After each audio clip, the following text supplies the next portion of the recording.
गिरिनन्दिनि नन्दितमेदिनि विश्वविनोदिनि नन्दिनुते गिरिवरविन्द्यशिरोदिनि वासिनि विष्णुविलासिनि जिष्णुनुते भगवति हेशितिकण्ठकुटुम्बिनि भूरि कुटुम्बिनि भूरि कृते जय जय हे Mahishasuramardini रम्यकपर्दिनि शैलसुते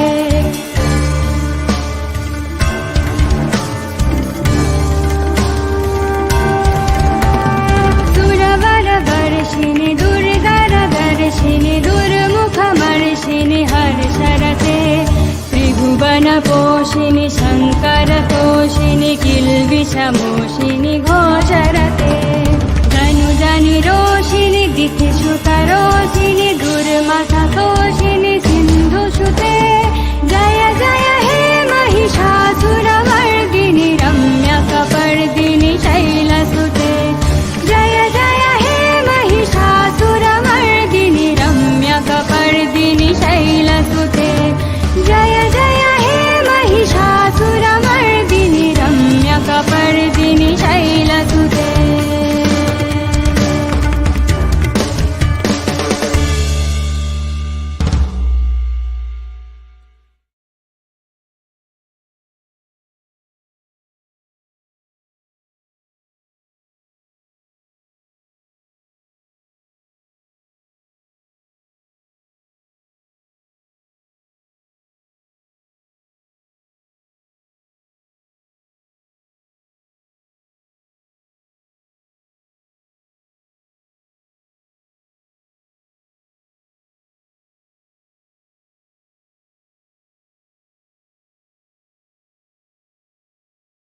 Yeah, I had muted myself.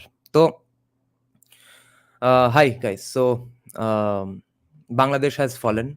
I have cut my hair. My 10 kg kettlebell arrived today morning. I read a passage from the Federalist Papers which absolutely applies to Bangladesh of today.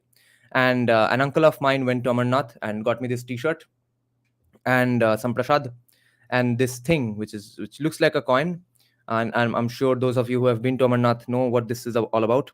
And what's written on this is Vastu Anusar Mandir ya Khazane mein rakhe. So since I don't have a temple in my home, nor any khazana, so I have kept it inside my speakers, with which I make music that keeps my brain sane and makes me money. Okay, so I hope there is audio now, right? Hello, hello, hello. Yeah, there is audio now, right? Okay. So we have a number of things to discuss today. Firstly, let's start with the debate angle here first. That what if a lot of people now flee Bangladesh? Whom, yeah, whom are we going to take in, and whom are we not going to take in, if at all that is even possible? And probably Muslims and Hindus, both kinds, are going to come to India to seek refuge, because all the Muslim politicians, activists, or let's say ground level workers of Awami League, unless they change party immediately and absolutely avow their, absolutely abandon their past leanings, etc. Unless they do those things, they are not going to be spared. So they will have to join Awami League, or if they have played a lot of shenanigans while staying in power in Bangladesh, they will have to come to India, escape, run to India, or maybe go to England and face the riots there. So, what do we do about them? Abhay, Har Har Mahadev, hi. Exchange, so maybe, but how? Is Indian government in any position to, let's say, अरे क्या कर दिया बाल का, is in any position to kick out the let's say law-abiding, cool, sane, or let's say peaceful Muslims who are here at the moment? So no one's going to be kicked out. That would mean the exchange. So and even if you think that Swarna Chudi, yes, I don't like mustache on me.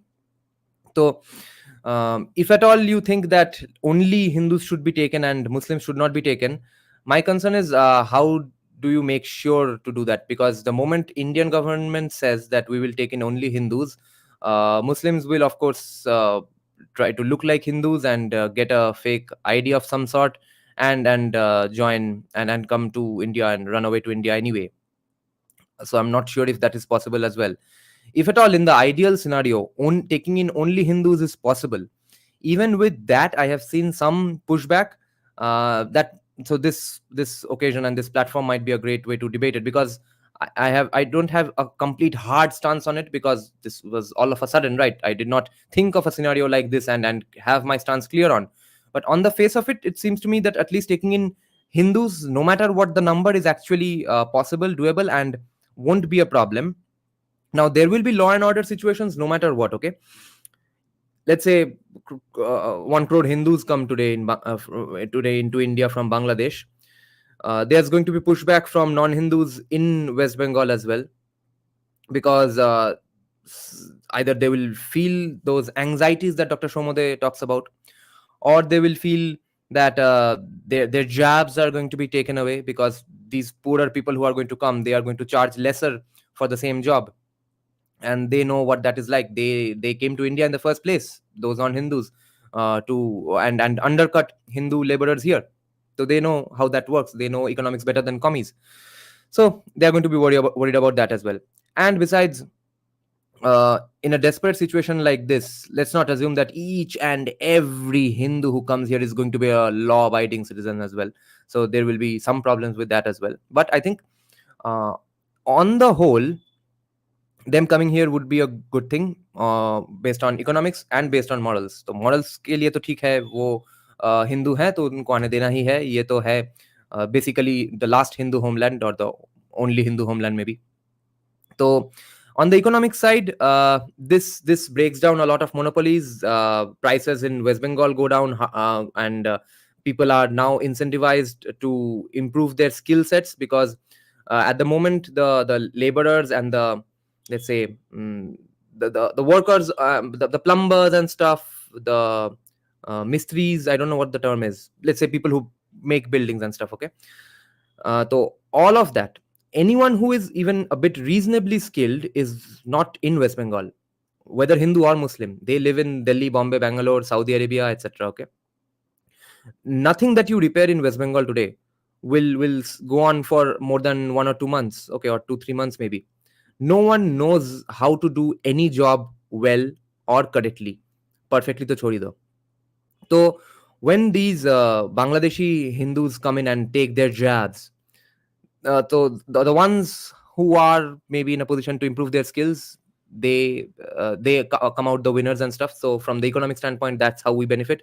Plus demography, etc., fertility rate, all that gets handled as well. M. Shastri is saying, do we have a flexible regulatory system to help those Hindu Bangladeshis set up businesses? I don't think so. Nandish is saying she also referred to a white man meeting her.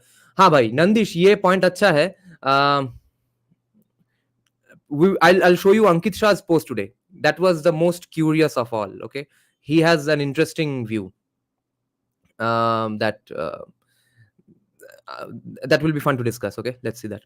Wami is saying, this is mainly an audience interaction, by the way, guys. I have a lot to get to, but I will keep on looking at the comment section as well.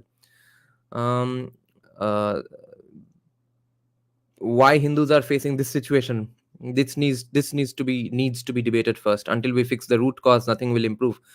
Bhupendra, the answer for this though lies in the fact that Hinduism is not a religion. It's a snapshot in time of a civilization, and some of its cultural remnants. No, so you can maybe blame Hindus of today and of, let's say, 1 or 2 generations back, but the way we are having to compete, that has become a problem.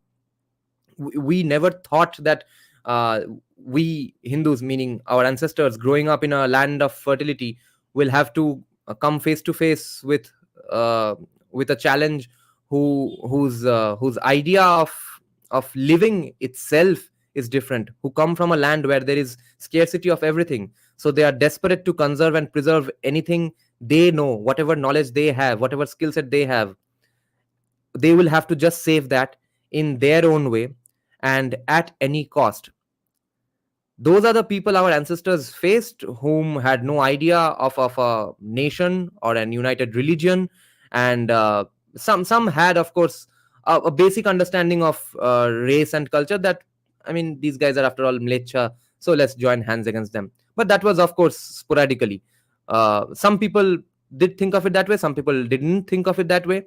And if someone tries to make the claim that it was common knowledge that yes, we are supposed to be united, that's not the case, because then Chhatrapati Shivaji would not be the only significant name in this cause. Okay, Chhatrapati Shivaji and some of his descendants, and even the later descendants of the Maratha Confederacy, also screwed it up. And I'm basically reading out from Veer Savarkar's own book, Hindu Rashtra Darshan here. He has been absolutely fair in both his criticism and let's say exaltations of all great people of India from all states.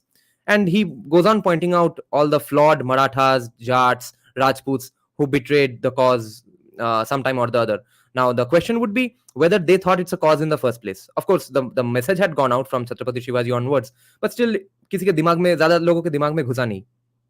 तो उसके बाद आता है Bengal. Bengal, I think, is a special case. I think there is an especially bigger problem. So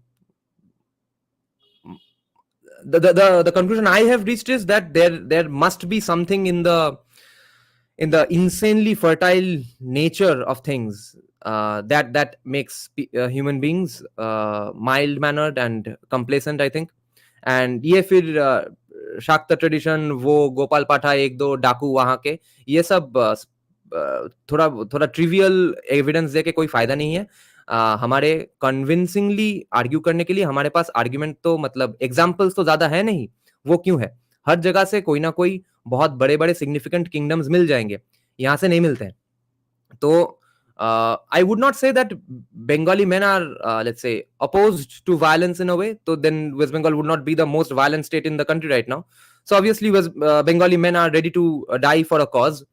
cause क्या है? उसमें perspective जो है वो बहुत ही घटिया है, और वो पर्सपेक्टिव दिमाग में आ क्यों नहीं रहा है, उसके लिए ये हिस्टोरिकल कारण है, आई थिंक, एंड नेचर का कारण है. और मैं तो आर्ग्यू करूंगा भाई, थोड़ा इतना फिश हेवी डाइट का भी कारण है, क्योंकि देखो फिश हेवी डाइट वाले लोग जापान में भी was a fish heavy diet people who were crazy warmongers, but Iceland is also fish heavy diet. They did create Vikings, but they used to eat a lot of stuff other than fish. But in Bengal, it's mostly fish, and eating fish creates a lot of estrogen in the body. I have this conspiracy theory of a argument, and so just humor me, indulge me. Don't take this too seriously, and don't be too offended if you kill innocent fish and eat them and take them out of the water while they are still breathing. Okay, you kill them alive to get some bullshit protein. But anyway, the things are improving. Okay, let me tell you some of the interesting, nice, good news kind of developments. First of all, in my own family, I have 5 uncles. One after the other, they seem to be falling and biting the dust on our side, interestingly. Okay, and not really because of debating with me. I have debated with them on so many issues ever since growing up, that on this issue I have stopped debating them. That I meet them once in a while. How am I going to spend that time debating them? So why not discuss the nicer things in life, the bright blue sky and that good bird flying around, etc. Because I had to debate them about my music tastes, then veganism, politics every now and then. तो अब इस उम्र में आके भी बात करूं और मीटअप हो, हैंग आउट हो, तो उसमें मैं हिंदुत्व समझाने बैठूं उन लोगों को, ऐसा नहीं होता है. But even then, all 5 of my uncles who knows what my views are, I post some stuff in my family groups, WhatsApp groups, some from time to time, and know that I run a channel of this kind. And when they come to my room, they see all my books, they know what my views are, but I have never conversed with them directly, talked with them about these things directly. But my eldest uncle, always a leftist, he got gifted the 2-volume Savarkar book by Vikram Sampath, and since then has been sending me some interesting stuff about what's happening here, what's happening there. Okay, he got convinced of a number of things, I guess. The youngest uncle I had, actually he has been Hindutwadi since before me. Then another uncle who went to Amarnath has been listening to Rajashi Nandi podcast all day long, and asked repeatedly to send my channel link to him, and I was not sending him up until now because I said that why do you need to bother about my channel? What's the point? I thought he'll come back and then send me counter arguments and stuff, here where you are wrong, etc. I did not want to take that headache. So he gave me hints that he agrees with me on a lot of stuff, and since yesterday has been liking a lot of things I have been sharing here and there, and he gave me this t-shirt as well. And another uncle commented on a Bangladesh related post today in Bengali and said that where are those seculars now? And he is probably the last one I expected to turn away from leftist politics, which is insane. And the way he said it, the exact phrase he used, that where are those seculars now? That tells you something is definitely shifting. And let me tell you some other interesting things. A lot of people whom I have known to be those absolute crazy leftists who will not see any threat to Hindus at any cost, who will not blame non-Hindus for any mistake in India or Bangladesh or Pakistan, all of them have gotten pretty pissed off. That is pretty fascinating here, because I'm sure you all have seen some posts from Saba Naqvi or Arfa Khanum, etc. on Twitter. Even now, they are trying to shift the blame away from Bangladeshis. Interestingly, I have not seen one Bengali Facebook profile, okay, in my news feed. Whether it's my friends whom I know, or with people I have absolutely no idea who they are. They have just been in my friend list because I used to play the guitar in some bands they knew maybe. Each and every one of them has been cursing Bangladesh head to toe since yesterday.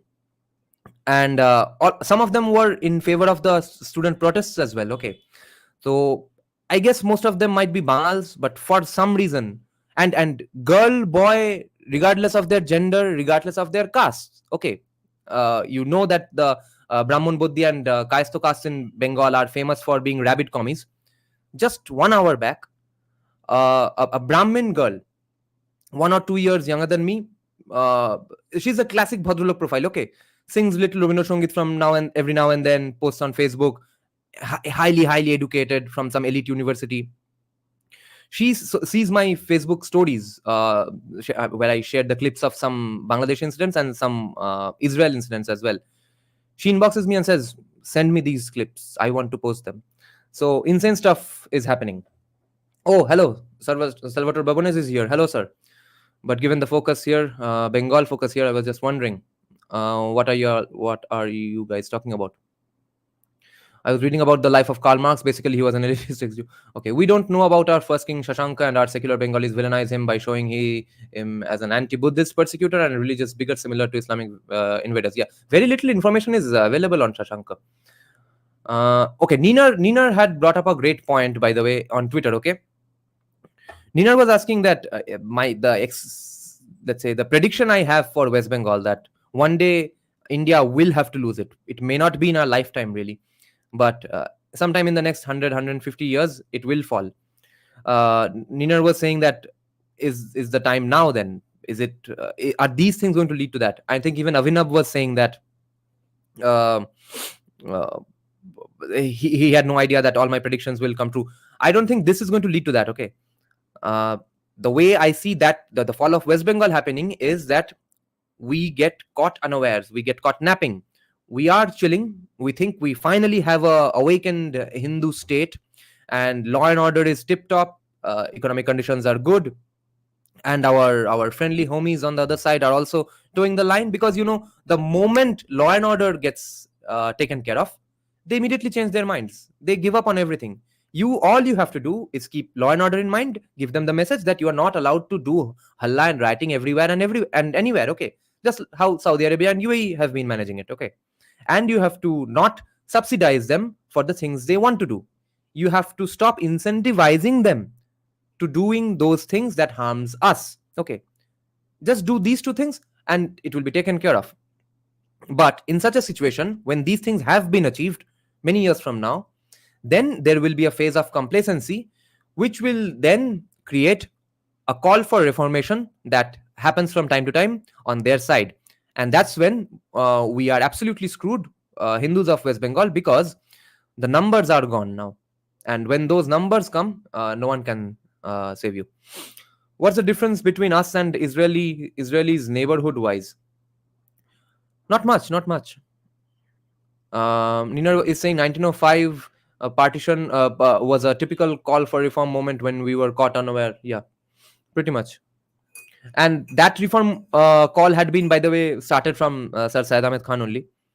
Arjun Rai Singh, I don't understand Bhadralok thing. I never been to Bengal, so I don't understand Bengal. Yeah, most of the Bengalis who live in Bengal even don't know what's the issue with Bengal.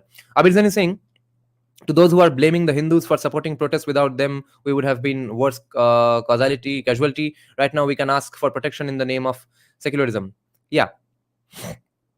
Okay, let me show you what Ankit Shah posted. Okay, this is a completely fresh view to this incident, to this situation. I'm very surprised.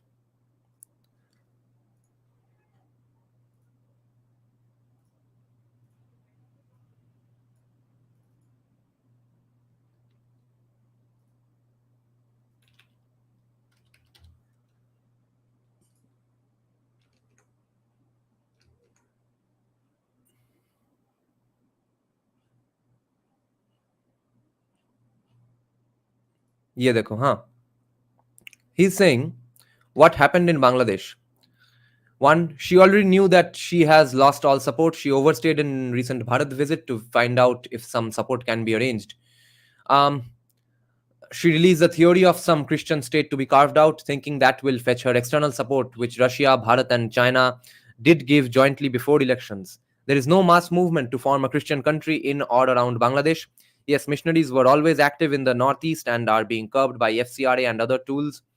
Whatever happened was her own wrongdoings and decisions. She overplayed and overstretched the game of telling India that she will curb the radicals and telling radicals that she will curb India. Uh, so far it already surprised me, because just I think a few days back he had posted something akin to that. What, of course, even Abhijit Ayar Mitra and a lot of people posted that, you see how Sheikh Hasina is handling these things. She's absolutely a chad for doing it that way. This is the right way, and she has shown the path, etc. So if you said she has shown the path just 5 days back, 5 days later you can't say that no, it was all her fault. There is no USA role, etc. There is no role of China or the US in what happened, but before elections there was Western interference, and the celebration which their media toolkits will do now will make experts label the deep state for this regime change. Not true. Yes, ISI was always supporting radicals inside Bangla. Western agencies were active and interfering too. But it is she who didn't let the opposition parties participate in the elections and lost her own support in the masses with that one wrong decision. Irrespective of the media headlines, this is not a regime change, not a coup. This is not a coup. This is resignation by loss of support of the people. The court verdict on reservation just added to the 100 plus other reasons already accumulated. Big security concerns for Bharat? Yes. Negotiations need to be done with all parties, including hers. Action in Bengal will be required in some time. ये action in Bengal क्या है किसी को पता नहीं है. अच्छा, ये हो गया. Now, by the way, West Bengal police has also posted some stern warning that they are keeping note of who is posting what, and strict action will be taken on any account that seems to have been spreading let's say content that harms the cordial situation that we have here in West Bengal. So make sure what you post here and there. Okay, I have deleted some stuff.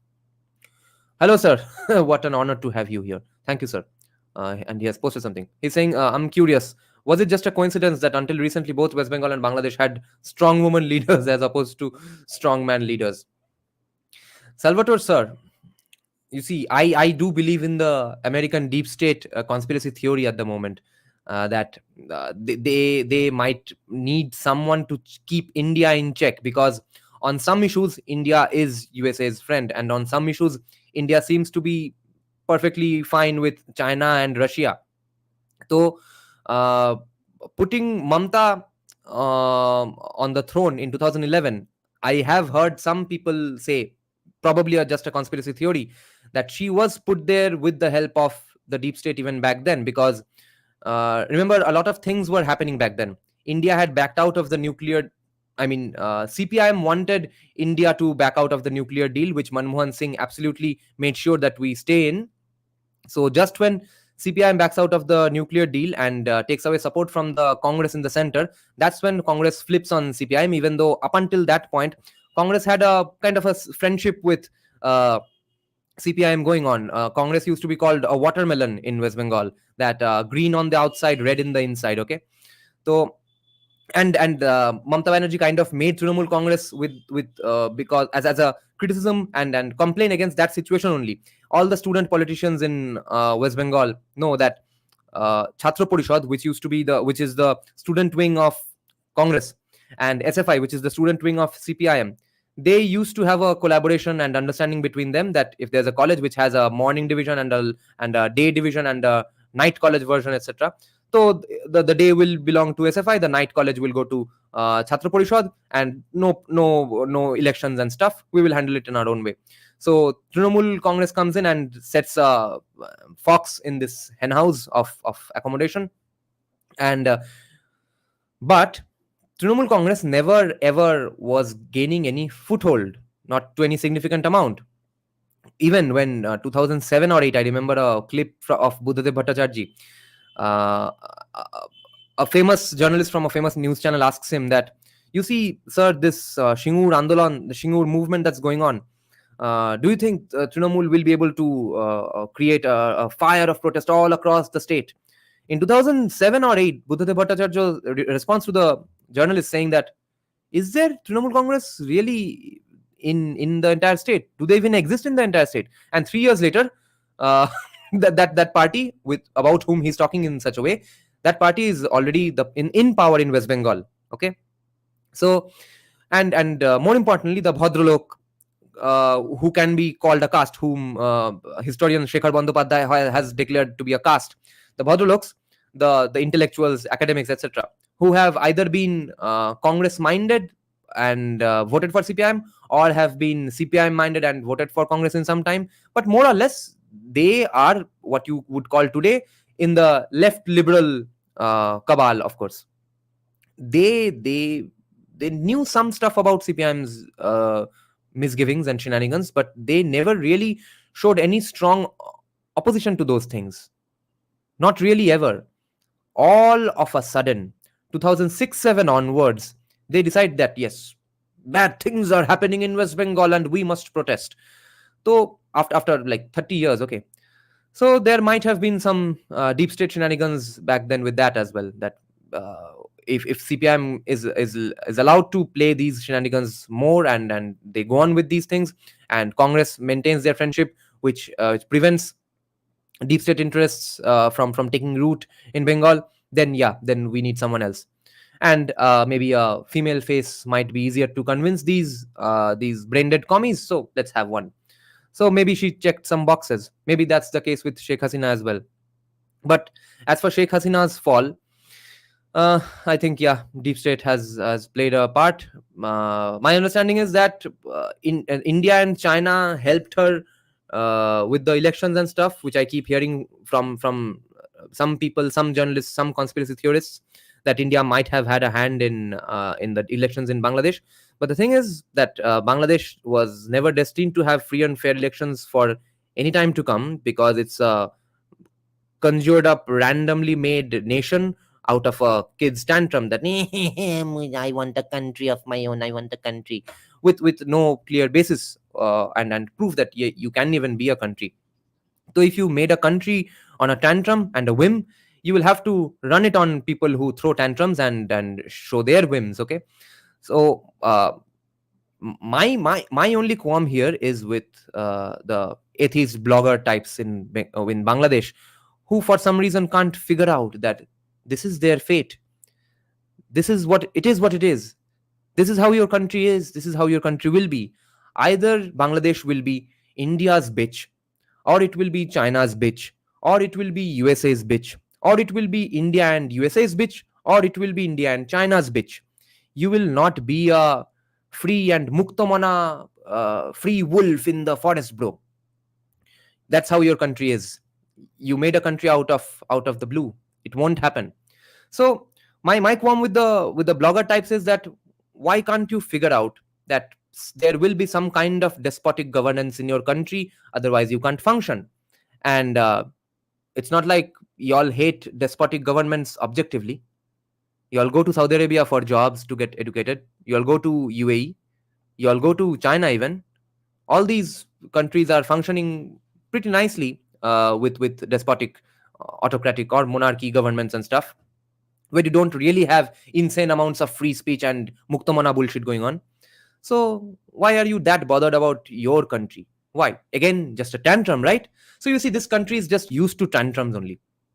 So now that their tantrums are over, they have won with their tantrums. They did not understand that yes, India will have to help them out. The thing that USA, I guess, has won the game by is that USA realized that they could not beat India and China to the rigging game that Sheikh Hasina did. USA, on the other hand, is the king of narratives. So when it came to winning on the narrative front, they won. They funded the right people at the right times. And you don't have to even send money to anyone's bank account to do these things. You will maybe give small donations to these people from different fake Bangladeshi accounts from entire worlds, and these muktamana and jamatis in Bangladesh will think that yes, the nice Bangladeshi people of the entire globe are supporting us. Maybe it's CIA sending you money through different people, maybe fake people and maybe real people sitting elsewhere. So that's how you organize and create processions. You bring the small tiffin, snacks and lunch. You make so many placards. Maybe you even get paid to write songs and stuff. Overall, keep the momentum churning and going. Okay. And I think India tried to counter that narrative wise as well. Okay. Maybe India was just slow to the game, or they just sucked at the game. But when it came to narrative, India really beat everyone else and have helped Bangladesh fall. Now that, and then we can go ahead and predict what's next. What's next? I think deep state might not go the Pakistan route with these guys. Okay, they have learned some lessons that you need the country that you screwed to function a little, because so far in history what we have seen is that every country USA has screwed with has gone to complete hell, and that's not working to USA's benefit in any way as well. Okay, so I think Bangladesh will function kind of, no matter who's in power, no matter how many Nobels he's won. There will be an American stooge sitting in power as the prime minister or president or whatever name they come up with for the post. It will be done by USA, but I think it will prosper. I think in some degrees or the other, and I wouldn't be surprised if Hindu exodus, or let's say Hindu genocides, stop and don't completely happen. Okay, I'm taking a cue from what's happening in Venezuela and Argentina, obviously, that all of a sudden these libertarians are coming to power in those commie countries. It's not without USA's help, right?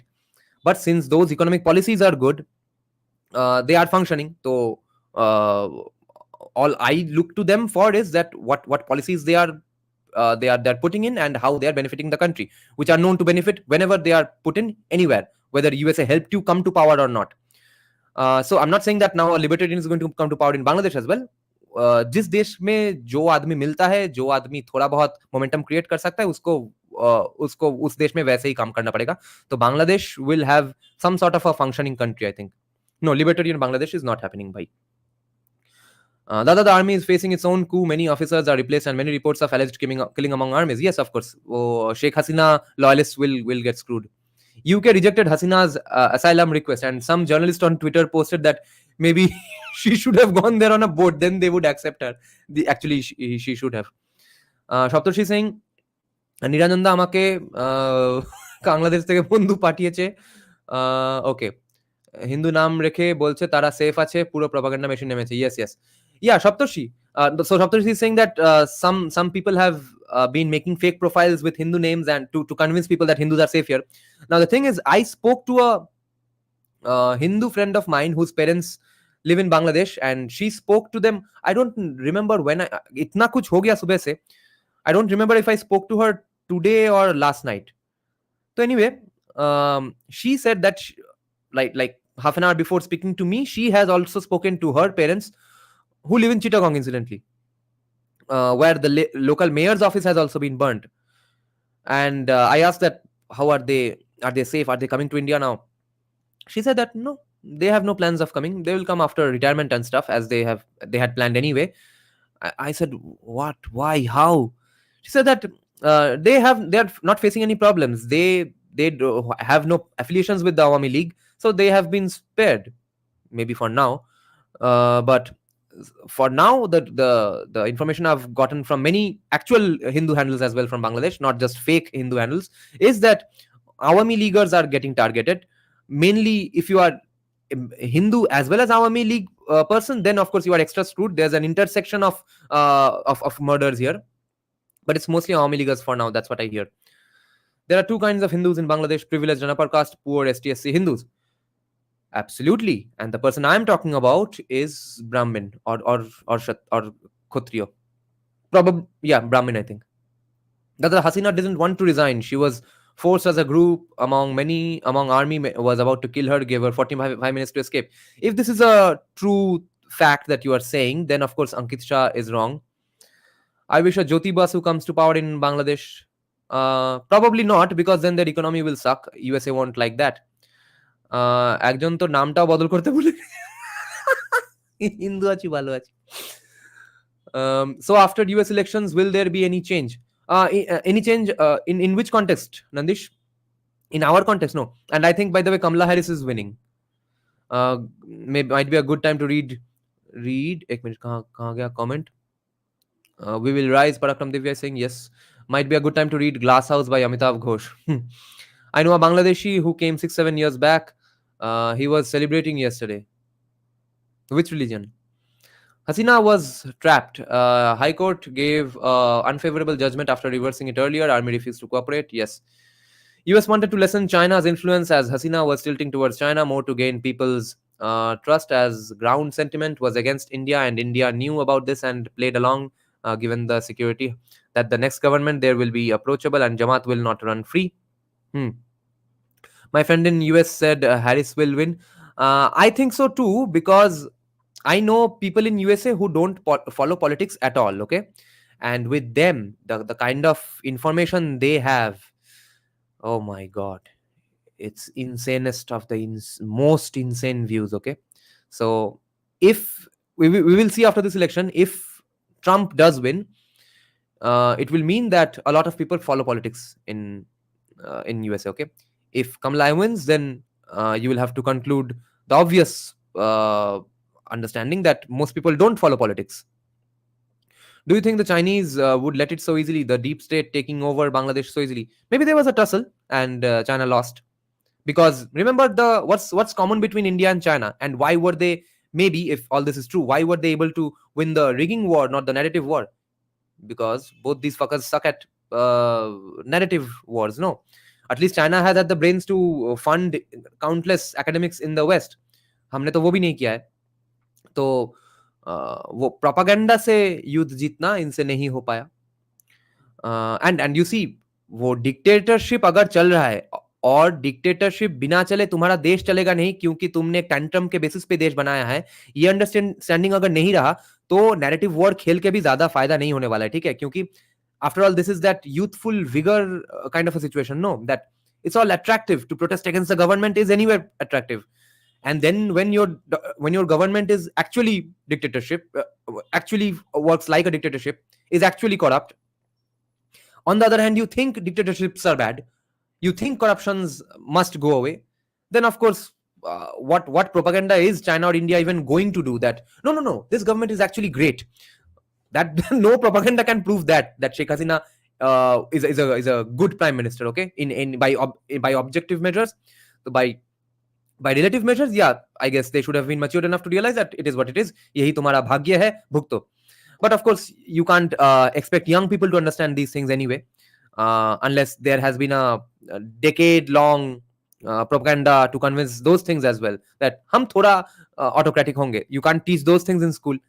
And they instead taught in their schools that India did not really help them in the 1971 war. Most people in Bangladesh think that, oh, who's India?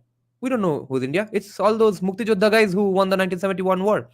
So uh, it see, there's a philosophy in Hindu. There's a kind of thinking in Hindu philosophy that whatever is the cause of the beginning of something, that cause will be the reason for the end of that thing as well. So Bangladesh shot itself in the foot from the very beginnings. Um, Now it's too late. Dada, only thing I learned from this protest is narrative is actually important. It took 2-3 killings as Hasina killed more people in 2013. Rajakar Birodhi Andolan. Yes, exactly. And this narrative, the fact that this narrative mattered, this time it mattered, that's probably the victory of the deep state. Narrative is everything. Nina is saying, can we form a libertarian Hindutwadi party in India? Oh, sorry. I thought you were making a joke about libertarian Bangladesh. Yes, libertarian Hindutwadi party in India. Actually, the Twitter handle that Libertarian Party of India, that actually follows Hindutwadi views as well. Okay, I don't know if it's run by a group of people or one person. If it's one person, then of course it's funny. But if they have a name and they have more than 5-10 people, then I think they are up onto something already. Hit them up and check out their work, posts on Twitter. Okay, they like and share most of the stuff I share as well on Twitter. Rishabh is saying, as Brahmins in Bangladesh were mostly zamindars. Yeah. Kaushik.soc is saying, Kamla will win as Deep State will not let Trump win again. Yeah. I mean, the mainstream stuff that's going on for Kamla and against Trump, absolutely insane. Can Indians afford to be libertarian? No, Indians don't have to be libertarian or communist or socialist or secular. The state has to be libertarian so that you can be anything you want. Again, the exodus of Hindus is going to happen, but India is already suffering from mass refugees population. How they can welcome more refugees in their country is the population of India. See, population only matters. Oh, I actually forgot to mention this point when I was saying that if all the Hindus today of Bangladesh come to West Bengal, it's not going to be a problem. That's because it will force the Indian government and the state government to stop freebies, because you can't give freebies willy-nilly, like all the tier 1 freebie, tier 2 freebie, tier 3, so many freebies we have. Freebie ke liye freebie lene ke jaane ke liye ek freebie, because all this is based on developmental economics, and developmental economics has the motto that all we have to do is development by the development of the development for the developing development. So all those shenanigans will have to end, and then you will see an actual free market. And in actual free markets, population size won't matter. No problem. You see Mumbai Chawls, they function. You see Singapore, you see Hong Kong, you see China's most populated city. Populated cities सिर्फ दिखने में खराब लगते हैं, किसी को कोई आता जाता नहीं है, ठीक है, वहां पे रहने से। अगर इकोनॉमिक प्रॉस्पेरिटी ठीक हो, इकोनॉमिक प्रॉस्पेरिटी सर्वोपरि है। और हमारा अभी तो वो जो बंगाली शॉविनिस्ट या फिर वो कोलकाता के नॉस्टैल्जिया वाले जो कि यूएसए में काम करते हैं, दिल्ली बॉम्बे बेंगलोर में काम करते हैं, जब छुट्टी में कोलकाता में आते हैं तब बोलते हैं ना कि आज भी यहाँ पे 30 रुपए में लंच मिलता है भाई, आज भी यहाँ पे वो मिट्टी के ग्लास में चाय मिलता है। अच्छा तो भाई यहाँ पे रहो, तुम 30 रुपए के दाल राइस थाली खाओ और चाय पियो। तो काहे गए थे भोसरी के दिल्ली बॉम्बे बेंगलोर में? तो if hypothetically all these people come and all the freebies stop, it's just free market. Every man takes care of themselves. Every man undercuts everyone as much as possible. Therefore, in such a situation, the only person who can go forward with their profession is who has to excel at this. There's no protectionism whatsoever for anyone, for any group, for any age, for any gender. And then you'll see what a free market can truly do. West Bengal will immediately become a $2 trillion economy in 10-15 years. Salvatore Brabones is saying, I know nothing at all about Bangladesh's politics or even about US involvement there. Sorry. Abhirzan is saying, also the title of news of Liton Das' house being burned is false. The house is Mashrafi bin Murtaza, ex-captain. Yeah.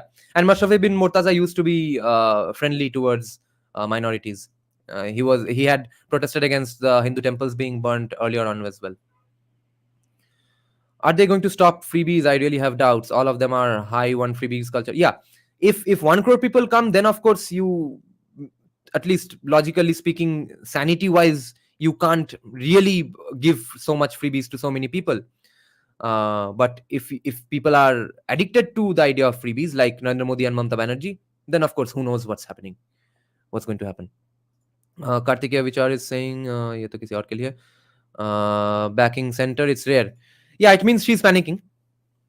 She knows that now, even now, if she tries to confront the center too much, the center might use this as an opportunity, as an excuse to do some action in West Bengal that right wingers have been asking for many months and years now. वो करने का excuse मिल जाएगा, and plus she's also worried now. What's going to happen? How many people are really coming in? How many are how many are going to? How many will she have to give Lokir Bhandar to? They will demand packages from central government. Yeah, and Modi will give, I think.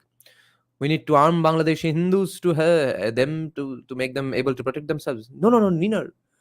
If you do that, school shootings will increase in India. Could you suggest a handbook on libertarianism? The one we are discussing on our live streams for now. It's called The Machinery of Freedom by David Friedman, son of Milton Friedman.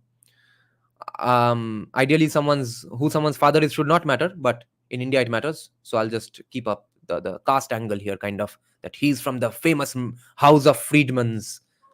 उनके पिताजी भी बड़े economist थे. दादा होती थी now. Okay, yeah. Hindu refugees ki ashbe?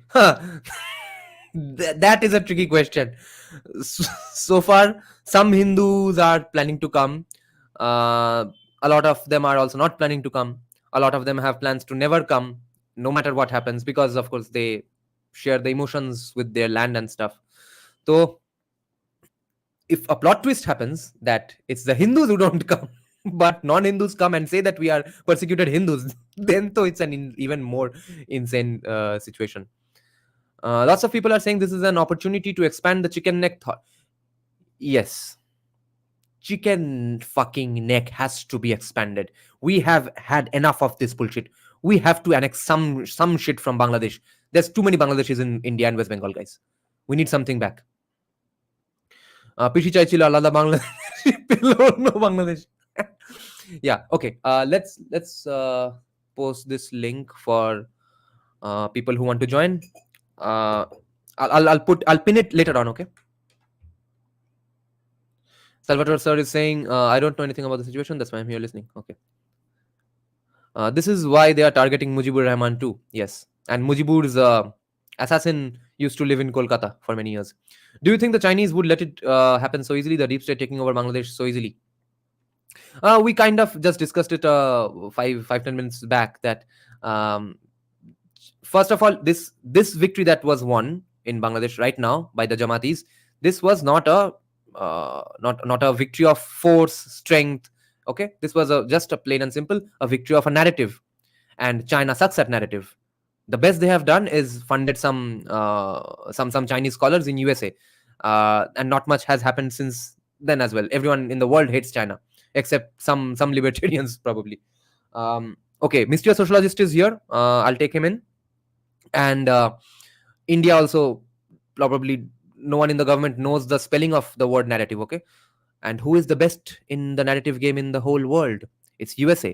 So a lot of people have been saying that it was USA's victory, right? And USA has made these things happen. So 2 + 2 = 4. It was a narrative war, and the guy who is good at narratives seems to people are saying that he has won. Yeah, so probably that's what has happened. So my answer to your question is that China anyway sucks at narrative, and here there was nothing to narrativize anyway, because Sheikh Hasina after all is a bad prime minister. Nina is saying, but Dada, they do not have narratives against Chinese culture like they have narratives against Indian culture and Hinduism. Yes. Who did that? And who sucks at narratives in among the people you mentioned here? That answers your question. Should we arm Northeast as Kalinin? we should arm everyone. Then no one will kill anyone. Salvatore sir, please continue to educate us, because we need knowledge. Instead, we get rhetoric often. Yes. CIR Khalata. Yeah, let's have Christoph Lies-a-lot. Upendra Mondal is here as well. Let's see if they want to discuss him. Wait, I'm putting on my headphone, guys. You all can start speaking. Yeah, hi. Well, the biggest thing I think that's facing us right now is the fact that there is literally one question that came to my mind, that whether we can use the CA right now. Okay. I think for now the priority of the Bangladeshi Hindus should be to collect as many documents as they can to prove that they are indeed Hindus for at least like over 10 years or so. I think Good that's idea. one priority, that should be like people should spread through their networks, that at least kagaz dekhabo na, I don't want to show the papers. That attitude will obviously not help anyone. Guys, how much I are we going to trust this one thing? Should we take this seriously? What Hasina herself said. I think she might have used this as an excuse. This is the one point where I might agree with Ankit Shah. Is this going to be a reality? No, I don't think this was the reality per se. I think even I found it a bit improbable, but I think she was hinting at the American influence. That was the main thing, and because she knows that tensions are high beyond the border, like in India, there is a question of whether, and the Manipur was happening. So I think she played that narrative into her own thing. Like she used that, I guess. So that's my view. Okay. Anand Sridhar, our resident libertarian, is saying that no, always assume the USA is trying to create client states. See, guys, we libertarians are not not USA fanboys. We just call a spade a spade. Okay, Bhupendra M. Shastri, join the discussion. Okay, so am I audible? Yeah. Okay. So the question I asked in the chat itself is that until the Hindutva একটু জোরে বলো, হ্যাঁ, মাইকটা মুখের কাছে নিয়ে নাও একটু। আচ্ছা এবার ঠিক আছে? Is it better? Yeah. Okay. So what I wanted to tell is that the Hindutva movement and the Hindus as a group, if they do not find what's wrong with them, whatever we do, it is not going to be good enough. So I want to ask sociologists, what do you think what we as a Hindus can do to fix the problems which is causing all this for 1,000 years? Read. We are reading, but others are not reading.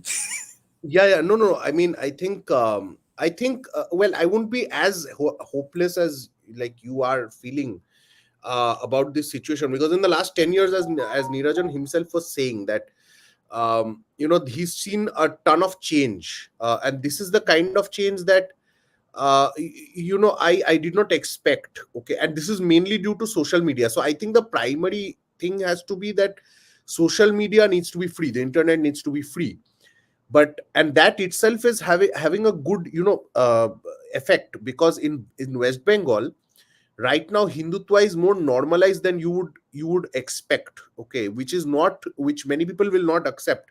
Many people living outside West Bengal will not know this, but among even the educated Hindus who are typically who play the secularist song and all that, even they are not as secular anymore as you would think. By secular I mean dhimmi kind of, right?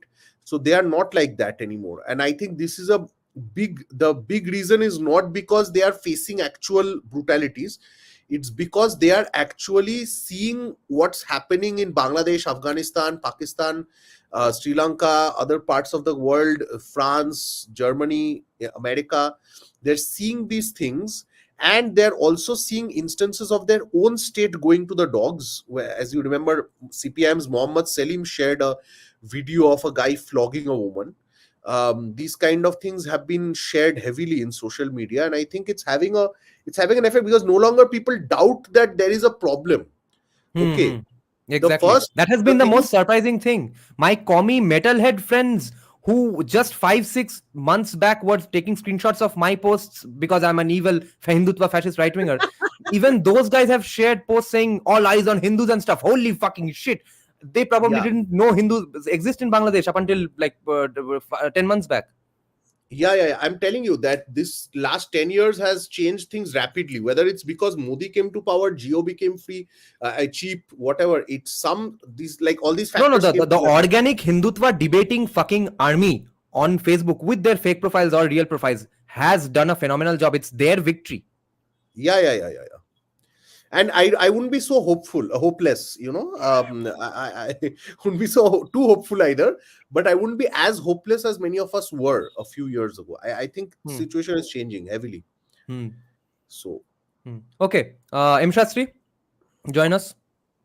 Yeah, I mean, I'm looking at this a little bit from a geopolitical perspective, right? First, I think it's evident to a lot of us that there was American involvement in this coup, and there are people who rightfully say, "What the hell, right? You're supposed to be our strategic partner, and you're creating trouble in our own backyard." I mean, these are honest questions we should ask them, right? Like, I think publicly we need to up the rhetoric. Um, but here's what I would like government of India to do, right? They need to come out publicly and state that, hey, American involvement there was American involvement in this coup, right? Somehow, either through primary channels or secondary channels. But I mean, we are doing the media bit a little bit, um, but we need to show receipts. We need to show receipts, right? So that means like somebody in the media environment needs to do the hard work, show that Lou met diplomats, like with pictures, right? Donald Lou met Jamati officials. There was a collaboration. There was a conspiracy going on, right? And we need to start exacting some amount of pain. We have several defense agreements with the US, uh, particularly LEMOA, like which is the logistical Yeah. agreement that we have with the US Navy. Yeah. Maybe it's time to start soft suspending it. Yeah, man. The problem is that Abhay, not Abhay. I mean, USA wants the complete submission of India. वो gangs of Wasseypur में एक dialogue था ना कि आप लोगों का total समर्पण चाहिए. He wanted to mean समर्थन, but ended up saying समर्पण, and then said, yeah, that makes sense. तो ये total समर्पण चाहिए, नहीं तो नहीं खेलेंगे तुम्हारे साथ. यही यूएसए का प्रॉब्लम है और यही तो इंडिया नहीं खेलना चाह रहा है. I remember what और Kissinger said. Kissinger said America's friends have a worse time than America's enemies. Right. That's the truth. Yeah. I mean, here's the thing, right? Every time there's tensions within the Indo-US relationship, it's always the Pentagon that's extremely, extremely nervous about the relationship going downhill. Right? I mean, they are our allies, if you want to put it that way. Our defense relationship with the US is our allies, if you want to put it that way. Now, if India plays its cards right, and just you don't need to suspend LEMOA, you just need to make noises, right? So if you say we're going to suspend US Navy port calls in India, the Pentagon would immediately start putting pressure on the State Department. I think the intellectuals in India need to start thinking in these kinds of terms, like identify factions, identify where we have leverage, and start advocating for using them publicly. Because I'll tell you one thing, the Americans do keep an eye on our media and what we write. Of course. Yeah.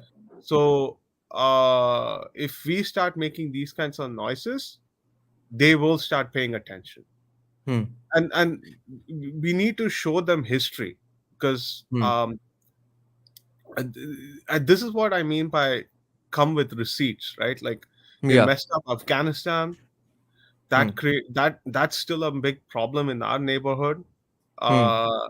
They made a complete mess of Pakistan, obviously.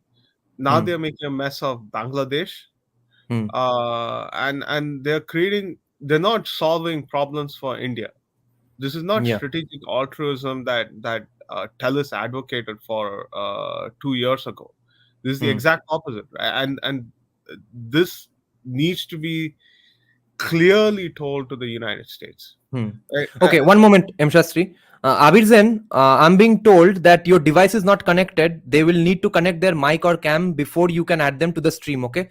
So check your device once again, okay? Imshastri, so hold on a bit. Let's get some other guys as well. Today I don't have too much time, so we'll have to keep it a little short. If too much guys don't join anymore, then we'll get back to you all, okay? Imshastri and Bhupendra Mandal. So next up in line is Abhinag. Hello, am I audible? Avya. Yeah. Okay, so thank you for taking me in. So I just want to say, regarding the situation in our Northeast and West Bengal, that see, Hmm. I agree with Christopher over here that the things are changing in West Bengal regarding the voice for Hmm. Hindus. That was Hmm. almost unheard. I mean, almost there was no noise regarding that. I mean, if you look at before 2014, there was the word Hindu itself was a curse, but now things are changing. But the thing is that demographics is not in our favor, Yeah. especially in the districts that is bordering Bangladesh. So Yeah. if you look That in the word is lost. That ship has sailed. that war is lost. So my point is that what I'm saying is that see the problem with Bangladesh that we are facing right now is basically regarding the uh, demographics. That if the Muslim majority districts of a border becomes more Muslim majority. I mean, crosses 60% or 70%. Then there might be a chance that they might defect to Bangladesh. So, and the net border issue is also a very big factor contributing to that because the border is porous. So, see, I mean, Northeast, except Assam and Tripura, almost all of Northeast has been evangelized and Abrahamized. So, I don't know how much Northeast we will be able to hold. So, regarding the future of Bengali Hindus, don't you think? I mean, this is just my hypothesis. If I'm considering the worst of the worst happens, like the chicken necks gets cut off and entire Northeast is lost and parts of West Bengal are lost. So, don't you think that the barrier there should be a barrier between Eastern, I mean, Bangladesh and whatever comes in the eastern part of India and India, that will be the remaining India should be the Ganges. And I think that Bengali Hindus who lives in the western parts of the Ganges River, that is in Birbhum to Bankura and all those regions, there should be more awakening and more strengthening of the Hindutva movement over there, so that if the refugees problem arrives, then we should be able to rehabilitate the population in that region. That is the western parts of Kansas, from Birbhum to East Midnapur. Hmm. That's my point. I don't know how Yeah. much you guys agree to that.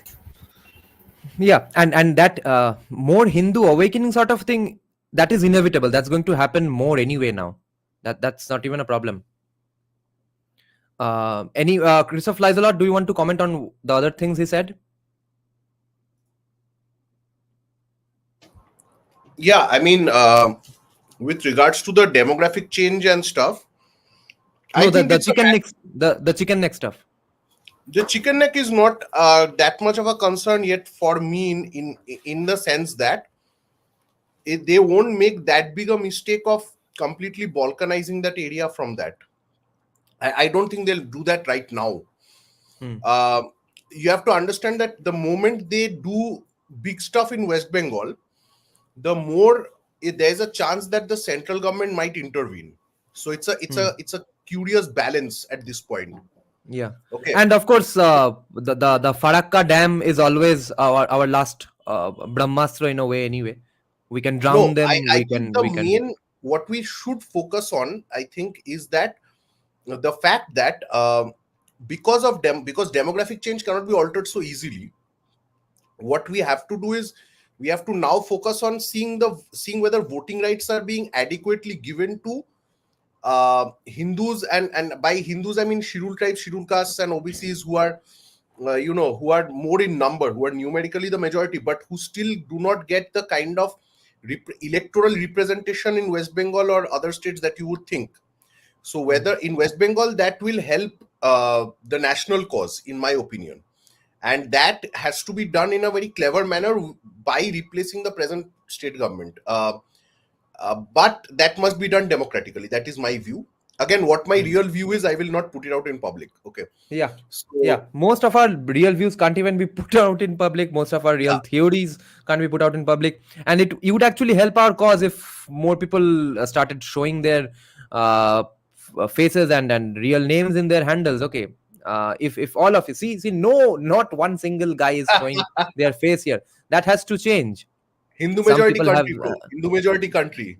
This is yeah, what happens. that has to change. And you see, actually, it might be a way to make you have more saner and let's say sober kind of views. You can't ask for absolutely insane things if you show your face, right? So why don't you try doing it, like for like how you quit cigarette or quit alcohol? Like try it for just on Mondays, or just on the Fridays, or just for 1 week and stuff. See if you can put out your actual name from your actual profile with your actual face on the DP, and then say the stuff you want to say politically, but not maybe in the insane ways that will harm you, or that you think will harm your career and stuff. Don't say those things in those ways.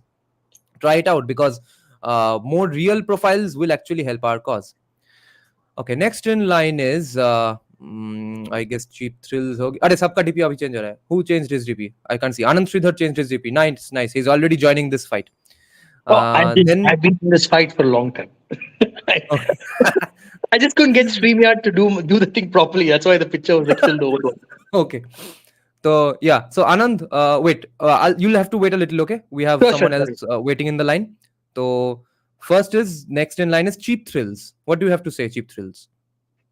Hello, Nirajan. Hi. See, this is not something that has been started by, hello. Yeah. This is not something that has been started by the Americans, okay? Okay. This thing goes way back to the British era. So they basically divided the eastern and western part of both the eastern and western part of India, because they wanted to make India into a landlocked country. Since then, they have been eyeing the northeast, okay? That is why it has been Christianized, because they want to make India have no say in the southeastern areas, which means if northeast is cut off from us, the Bangladesh is gone, we don't have the ports of that area, we do not have direct link to Myanmar, and everything is cut off. That is the case. Now, as far as the Bengali Hindu genocide is concerned, there's a very good book with all the primary evidences known as the Great Calcutta Killings and Noakhali Genocide by Dinesh Chandra Sinha. He was the ex-registrar of the Kolkata National Library. You'll get that PDF of that book. It's actually a very good book, and all the primary evidences are present over there. Like how many Hindus were killed, how many were raped, who were hanged by the hostels, every single thing exists over there. Okay, so this is a very long drawn strategy. It actually started with the British. It has not started somewhere now by the CIA. There was also one expose in the Tehalka magazine somewhere around 2010s that how the missionaries were being used as outposts of CIA in India. And that is why the conversion activity. You can see right now in the Darjeeling belt, the missionaries are very much active. They have converted a few of the Gurkhas as well. So it is a long drawn out strategy of the West, starting with the British. For this, we have to go back to the... Now being taken forward by USA, right? Yes, CIA is just the new MI5. Yeah. MI5 was the olden military intelligence 5, okay? So the Five Eyes, when it was formed, essentially all the India strategy that is currently the US strategy is essentially the leftover strategy of the British. There's nothing new. That is why caste, that is why sati, that is why all these things are being used again and again. Like when you read Sitaram Goel's book, okay, Muslim League, Muslim separatism in India, there you'll also find all that how Hindus were divided into castes and different things. Because everything that we call caste is basically feudalism. It existed in British areas as well. The nobility structure, the gentry, the peasantry. Only in India it has been exploited to this extent. It is a very thought out strategy. You use caste so that Abrahamics can convert, okay? And then they can switch their loyalty over to outside, whether to the Middle East or to the Western areas, from where they can be controlled. It's a strategy to control India, to make sure that she doesn't achieve her potential, to cut off, which is why even in South, when you see, the conversion is always happening in the coastal areas. The fishermen are converted. In Andhra, the Godavari and Kaveri belts are being converted. Always the coastal areas. Have you ever wondered why? The tribal areas, the entire Naxal, that the Red Corridor that was formed, it was the tribal areas. Why the tribal areas? Because they're all mineral-rich areas. They smuggled all the leaves, the woods, and the coal and all. So they're all mineral-rich areas. So where does the money go from smuggling? They fund these same missionaries and all of them. It is a well thought out strategy. Islam is just what you mean. It's something like this. Missionaries are the head who create the atrocity literature. Commies never create the atrocity literature. All the atrocity literature that you see on caste, sati and all, it is all being created by the colonialists, the missionaries. The communists just spread these atrocity literature. And Islam is just used as the sword, which means all the writing and all will be done by the Islamists. You will not see the church over here, which is why even in CAA, you see the money was routed through the churches. That is what and there's one more thing. 1948, this government document will be present that how that when British were leaving this India, they actually all the land that they had given to the Christian missionaries, they actually made sure that all the land stayed with them, which means all the property rights were given back to the missionaries and not to the natives of this land. They still have all the possession of these lands. Third thing, the 175th Law Commission report. 175th Law Commission report published in the year 2000. 175 Law Commission report, page number 5. Okay, second paragraph states that out of the number of Bangladeshis staying in India, in Bengal there are 1 crore 50 lakh to 1 crore 80 lakh in 2000. If you want, and if you have any idea, I can send you the 175th Law Commission report, or you can get it from the net as well. 175th Law Commission report, page number 5 of the PDF, of the document, not the PDF, of the document. Page number 5, second paragraph. 1 crore 50 lakh to 1 crore 80 lakh Bangladeshis live in India, with 54 lakh living in West Bengal, with 40 lakh living in Assam, 8 lakh in Tripura, 5 lakh in Rajasthan, 5 lakh in Maharashtra, and 3 lakh in Delhi. And it was the time when Rohingyas had not entered the scene. It was only Bangladeshis. So we are actually in a great soup, because we are not being attacked by one particular religion. We are being attacked by a trioca of the communists, with the missionaries being the head. Cheap Thrills, I guess internet went away. No, she's still here. What happened? Hello? Yeah, we can hear you. Yeah. Okay, so people must actually go back and read the archives, the archival data. I was the one who actually told you about the beautiful tree, where maximum students in the Gurukuls are Shudras. So imagine maximum students in 1853 being Shudras, to the entire narrative of Shudras not being able to study. This is the kind of PR that we are up against. It's the church. Never ever think it's anyone else. And because in America, a PR battle is not won with freebies. Yes, and one more thing. Just 2 years back, there is a very good article in Swaraj on how the Mizos are allowing these cookies and all those Christians from the Myanmar to enter. They first enter Mizoram, okay? They were caught. Some 4 or 5 people were caught in Assam by the Assam police. Why were they caught? Where were they going? They were going to Delhi in the theology college to learn. It was exactly 2 years back report. Just search Swaraj Mizo. You'll get the report, okay? It was 2 years back. That was the time when I told, and I was talking to some of the people abroad as well. People from Nagaland and all of those places tell people in Western countries, specifically they're taught by the church, and in the Baptist church, there are different kinds of churches, the Baptists, the Protestants, the Catholics. The Catholics have most of the land, okay? The Protestants get money from the US, and Protestants are the one who convert a lot. The Baptists are mostly active in the Northeast areas, okay? Baptist church, Rockefeller was a Baptist. The so-called Rockefeller Foundation, he was a Baptist, the oil baron, okay? So Baptist church over there. The Baptist church actually controls the drug, and all of those drugs, schools, everything is controlled by them in the entire Northeast. The inner line permit exists. You have to actually pay some kind of hafta, the Baptist church, okay? So in that area, Nagaland and all, when you the inner line permit, read about inner line permit and Article 371 that exists in the Northeastern belt. So when you read about that, you'll understand that the 2 years back, that article that I was telling you, okay, that they were allowed to enter, they were caught in the Assam, and where they were going to Delhi, in the theology college, so they can learn over there, and from there they'll do what? They'll go for conversions. The Mizoram today, the people of Mizoram, okay, they are today one of the biggest evangelists in India. One of the biggest evangelists, okay? So a lot of the people are evangelists. The same Mizo, Kuki, and Zod, the land that she talked about, that, the Christian state, the same Kuki, they say they're the same ethnicity, the Mizos, the Kukis, okay, and the Chin. This is the Christian land that they are trying to create. It's the situation of East Timor. Read East Timor with respect to Indonesia. Okay. That is the kind of state that America is trying to form. I see. Okay. Okay, because that's what they hear. That's what they see. Thank you for all this info. Thanks a lot. I hope we talk again on other audience. But do check the 175th Law Commission report. Yeah. That was an insane piece of trivia. Thank you, ma'am. Sure. Thank you. Next we have in line is Abhay. Hi, Abhay. Abhay is Obangali Bohiragato. Hi, Bohiragato. নমস্কার দাদা, আমি সবসময় বহিরাগতই থাকবো। So I was saying is this time around people were talking about demographic changes in Bengal and the rise of Hindutva in Bengal. Now, as I say, The issue is not Janjagran or the people are not waking up. The issue is lack of political will. Yeah, The lack of because political will from the people are waking up, but it's going to be too slow. We can't wait for just people waking up. yeah. So in Bengal, there are places where if the village is Hindu dominated, people are not allowed to vote. So how do we Yeah. solve those issues? So one reason why BJP cannot come to power is that voting does not happen freely in West Bengal. It's Yeah. not just about the demography. Yes, demography is an issue.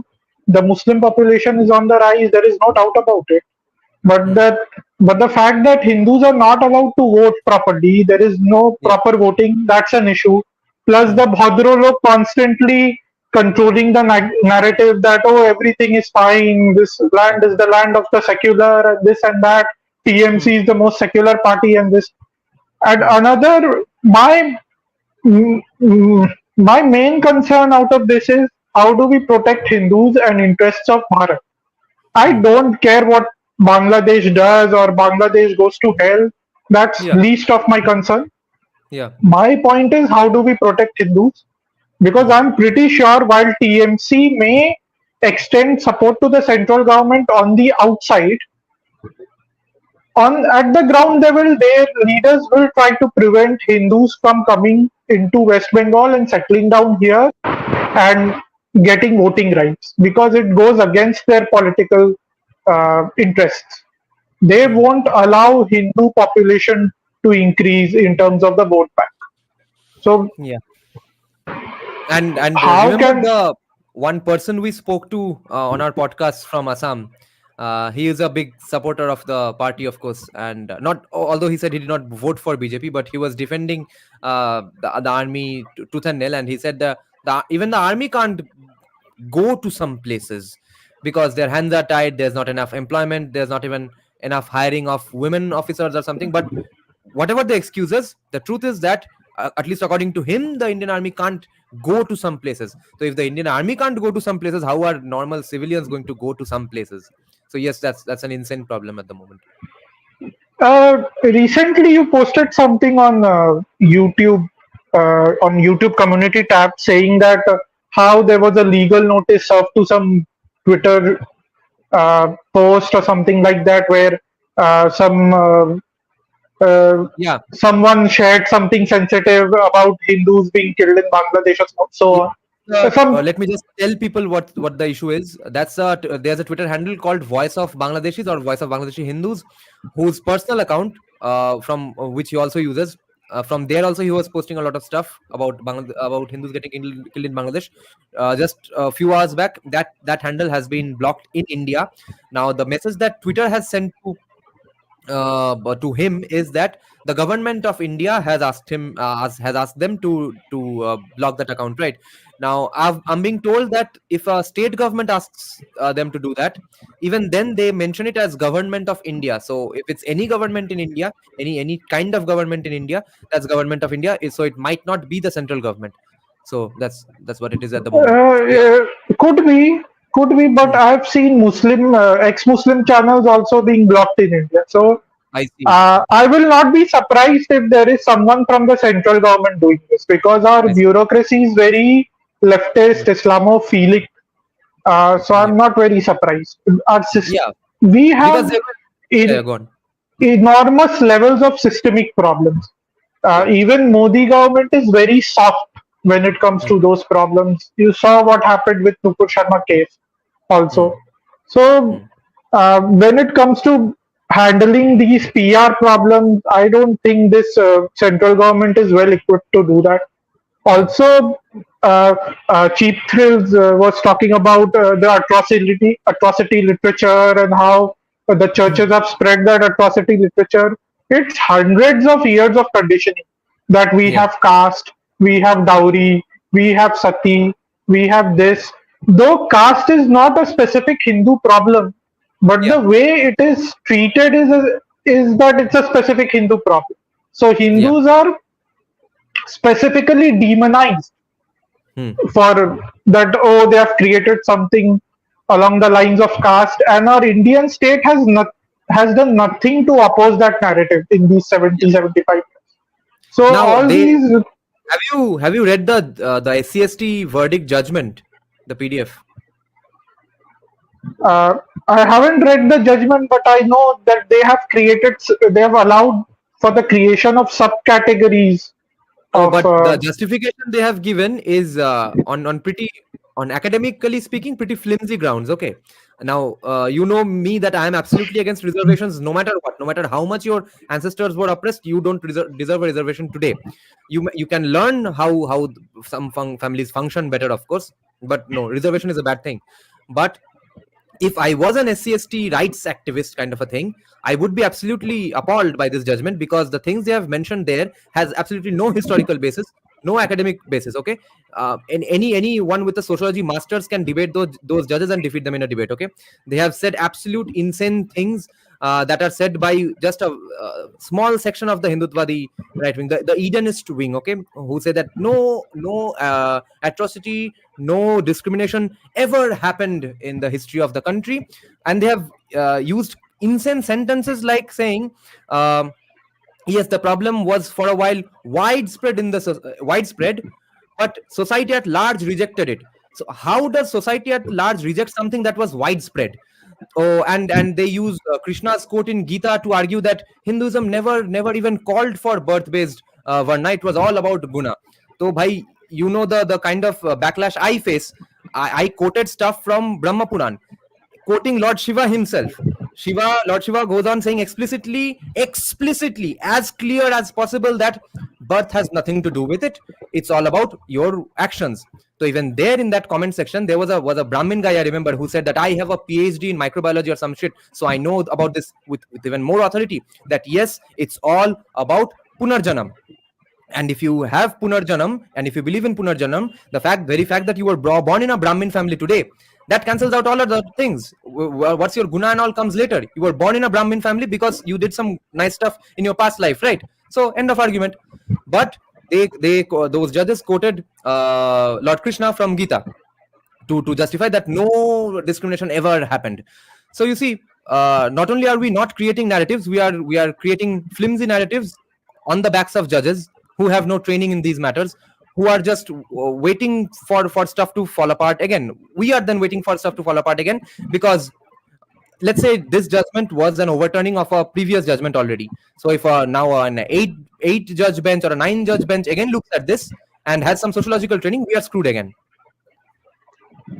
But what is this about? Are they saying that Hinduism does not discriminate people on the basis of caste? It somehow originated. They have come up with a completely Abrahamized, Christianized understanding of Hinduism. Because what is the reality of a society? That there will be hierarchies and there will be caste-like structures and groups, right? They are saying that Hinduism believes in such equality, and not just equality of opportunity, economic equality 2-3 bar focus किया है, which is an absolute insane view again. And therefore, it's possible that Hinduism can ever come up with an evil thing like casteism. Brahmins were not allowed to accumulate wealth. What kind of a judgment is this? You'll have fun. Okay. Then we'll take the next guest. Okay. You stay on. Okay, sure. If we get time, we'll take you back again. Next is Agnostic Observer. Hello, Agnostic Long Observer. time no see. Oh, acha. Hi. Hi. So, which topic should I take now? Because you have diverted to the caste narrative and from Bangladesh. Yes. Well, first let me take about Bangladesh. But you see, the thing that happened in Bangladesh, we were seeing it, practically I was seeing it from a long time. So I have talked to many Bangladeshi people, not who came before, like your family or people like that, people that are from Bangladesh. Okay. I have, coincidentally, I didn't reach out to them. I just interacted with them due to my travels and work and all those things. I've always felt an alienation from India. Those hunky-dory stories that India is very highly regarded in Bangladeshi society and all those things were all bullshit. Yeah. Okay, because now that's not the for the fault of your audience. I think your audio is breaking up. Hello. Yeah, you're Am going. I audible?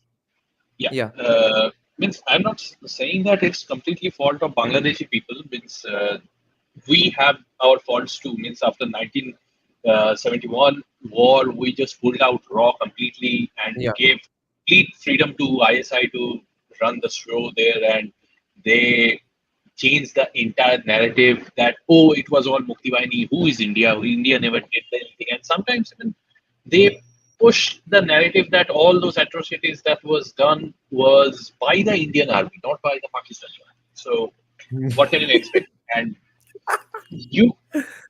the thing is that you cannot change these things on a overnight things. Narrative war does not work on overnight. Means I'll not go deep into the things that we can do right now and things Yeah. like that. Yeah. You should not talk about those things in public, because the more probable actions that you can take, you talk in public forum, government's hands get tied. Even if they wanted to take that action, the opponent will know that, okay, this is a possible thing that we can do, and so we don't. But Yeah. so I'll not talk about those things. Yeah. Next is that related to this caste narrative. First Yeah. of all, you need to understand that the entire judiciary and Indian law is completely based on Christian narrative. I don't know if you have heard JSD is one of the interviews I heard a long time ago. I don't remember which one. I cannot even give you the link for that. I lost it. But the thing is that Indian common law, the common law that we have, it is based on British common law. Yeah. And British common law is based on Christian common law. Because Britain is not a secular country. Yeah. It's a Christian country. Yeah. Constitution is a Christian country. So all the outlook or the perspective that our judges and the judiciary gets is from Christian perspective. So it's very normal that they are viewing Hinduism from the that perspective. And second of all, we Hindus also need to distinguish between two particular phenomenon in Hinduism itself. Okay. First thing is, there is a scriptural guideline. I wouldn't say diktat, but guideline, which is fairly secular and does not discriminate for most part until unless you do something wrong. And there are social norms that evolve, or say society rather than evolving devolves due to nepotism and self-preservation and selfishness. That I want my children to become better than mine, so I will, as giving my gunas to my children, I will hamper the potential opponents of my children's growth. Right, growth of the potential opponents of my children. So this kind of mindset is actually animalistic mindset. Although Hindu text and the rishis have always said that do not indulge in these things, but it's very natural for society to get into those phenomenons, and that's why you see Chanakya talks about that Raj Dharma. The Mukhya Raj Dharma is to strive away Matsanya from the society. This is Matsanya. I am a big fish. I want my son to become a big fish. Right. So that's it. Yeah. So that's the job of the state, to continuously strive to keep it away. Yes. Make education and those things. And look, Hindu society maybe currently we are talking about this on a mass scale, but don't. I means it, but I would tell to others that don't expect things to happen overnight, because you see, this idea of ahimsa and this idiotic thing that you have to be passive and put your turn the other cheek. if you turn the other cheek, and those kind of things. This is not actually, to be honest, very Christian.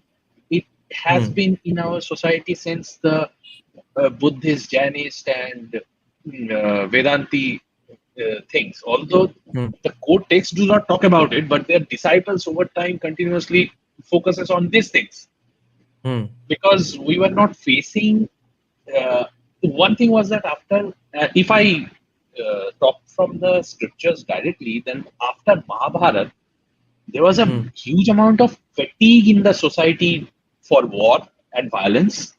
That changed the mindset of the major society that, oh, you should not be violent, Bali Pratha, take Bali Pratha out of Vedic Jagnas and all those things. Means people will say, oh, Ved never had Bali Pratha. Oh, then Janmajaya's, the Sabha that took place under Janmajaya's Raj Sabha was for show, right? So they were discussing whether Bali should be there in, you should do Bali in Jagna or not. So that's for show. Those kind of arguments will comes. So anyway, so there it took a long time to make us like this. So it will take a long time for Hindus to get out of it. Today you but we have to be impatient with the actions. We have to be patient with the results.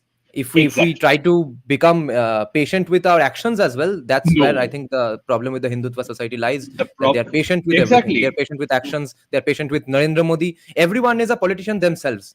What is politically feasible, वो mass भी follow कर रहा है. क्या अजीब बात है. Everyone is coming up with their insane demands, and the politicians are tweaking their policies according to those voting blocks. It's only the Hindutvatis who are saying no. Actually, ये मोदी से नहीं होगा, तो हम कुछ और ही demand कर लेते हैं. What the fuck? Nirajan, actually, the problem is that we have taken Rabindranath's that song very to our heart very much. আমরা সবাই রাজা, আমাদেরই রাজার রাজত্বে. We have all become kings, so we are all running kingdom. Good for democracy, but not good for this kind of situation. Okay, Nirbhay God is saying. क्या बंगाली आग लगी तब कुआं खुदने निकले. अरे भोसरी के तुम मेरे चैनल में 2 साल से हो कि नहीं? Go ahead. What I was saying that what you were saying that do not be impatient with be actions. Patient with the result and impatient with the action. And Krishna actually told the same thing in Mahabharata, na? Means the Gita.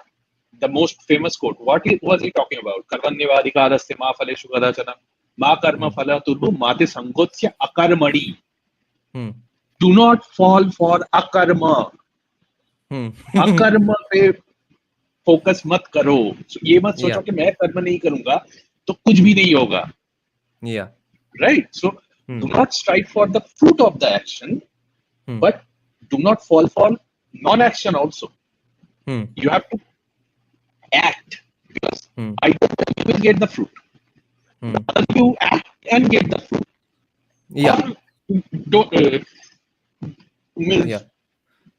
Wait, your internet is breaking up again. Wait, we'll get back to you later on again, okay? Okay, sure. Let's discuss some Bangladesh again. Okay, next in line is Anand Sridhar. Hi, Anand. Oh, hello. How are you doing today? Yeah, great. Okay, so I have a theory. I don't know, maybe you could validate this. I put in the chat as well. I think personally, I do agree somewhat with the lady before. She was, what's her name? Cherry? Cheap Thrills. Cheap Thrills, sorry, my bad. No, so you understand one thing about the Western world, right? Their entire existence has been to create colonies. You look at every single one. Greek colonies, Roman colonies, is the way they interact with the world. It is not, and colonies are not the kind of colonies that India would create. For example, the Indians did create colonies, right? But what do? They embedded their artisans, they embedded their craftsmen into multiple places in the world. They created stable trade routes with those regions, and they left them to govern themselves. So the idea was mutually beneficial society. That is the reason why, even if you look at the Thai people from northern Thailand, northern China, when they moved into northeast, they brought in Hindu Brahmins because they realized that symbiosis is possible. Right? They integrated that culture with their own and created a new composite culture. But if you notice how the Romans, when the Romans took over Britain, they wiped out the pagans. Correct? So that is where you see the start of even the Roman Empire themselves. Christianity is nothing but a Roman cult. It was a cult that was formed in the streets of Rome in response to the repression of the so-called state. And what did the head Romans do? They basically co-opted that into, they're like, okay, let's kill all of the pagan things where they're weak. So we'll basically get this in. The same thing is happening even in India. What they're doing, and they did the same thing even in the Americas. They took the Native American religion, they infused Jesus into everything that symbolized Native Americans, and they basically made them all Christian.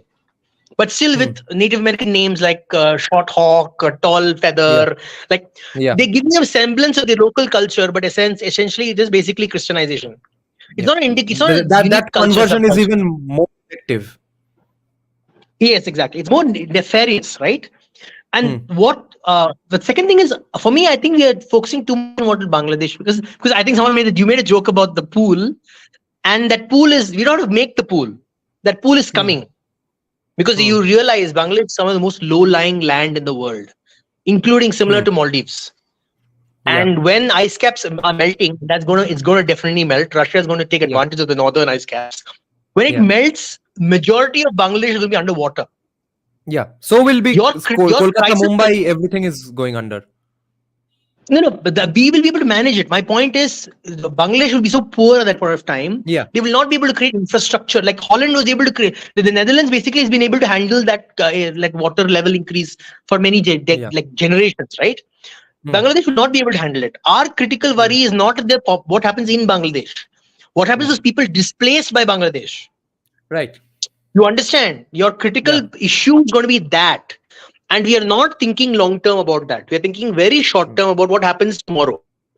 Even I'm telling you, the Hindus will face the Hindus. Sorry. What do you think is the solution to that? Because all I can think of is strict law and order, because that's how Saudi Arabia and UAE seems to manage it. Yes, that is perfectly exactly that. You understand. It is not about whether it is authoritarian or whether it is communist or whether it is our Hindutva type. People respond to clear lines. Exactly. The thing is, there's no clear lines in India. Everything's a vague discussion. Even Hindutvawadi is what is. Every random person has a different idea what Hindutvawadi is.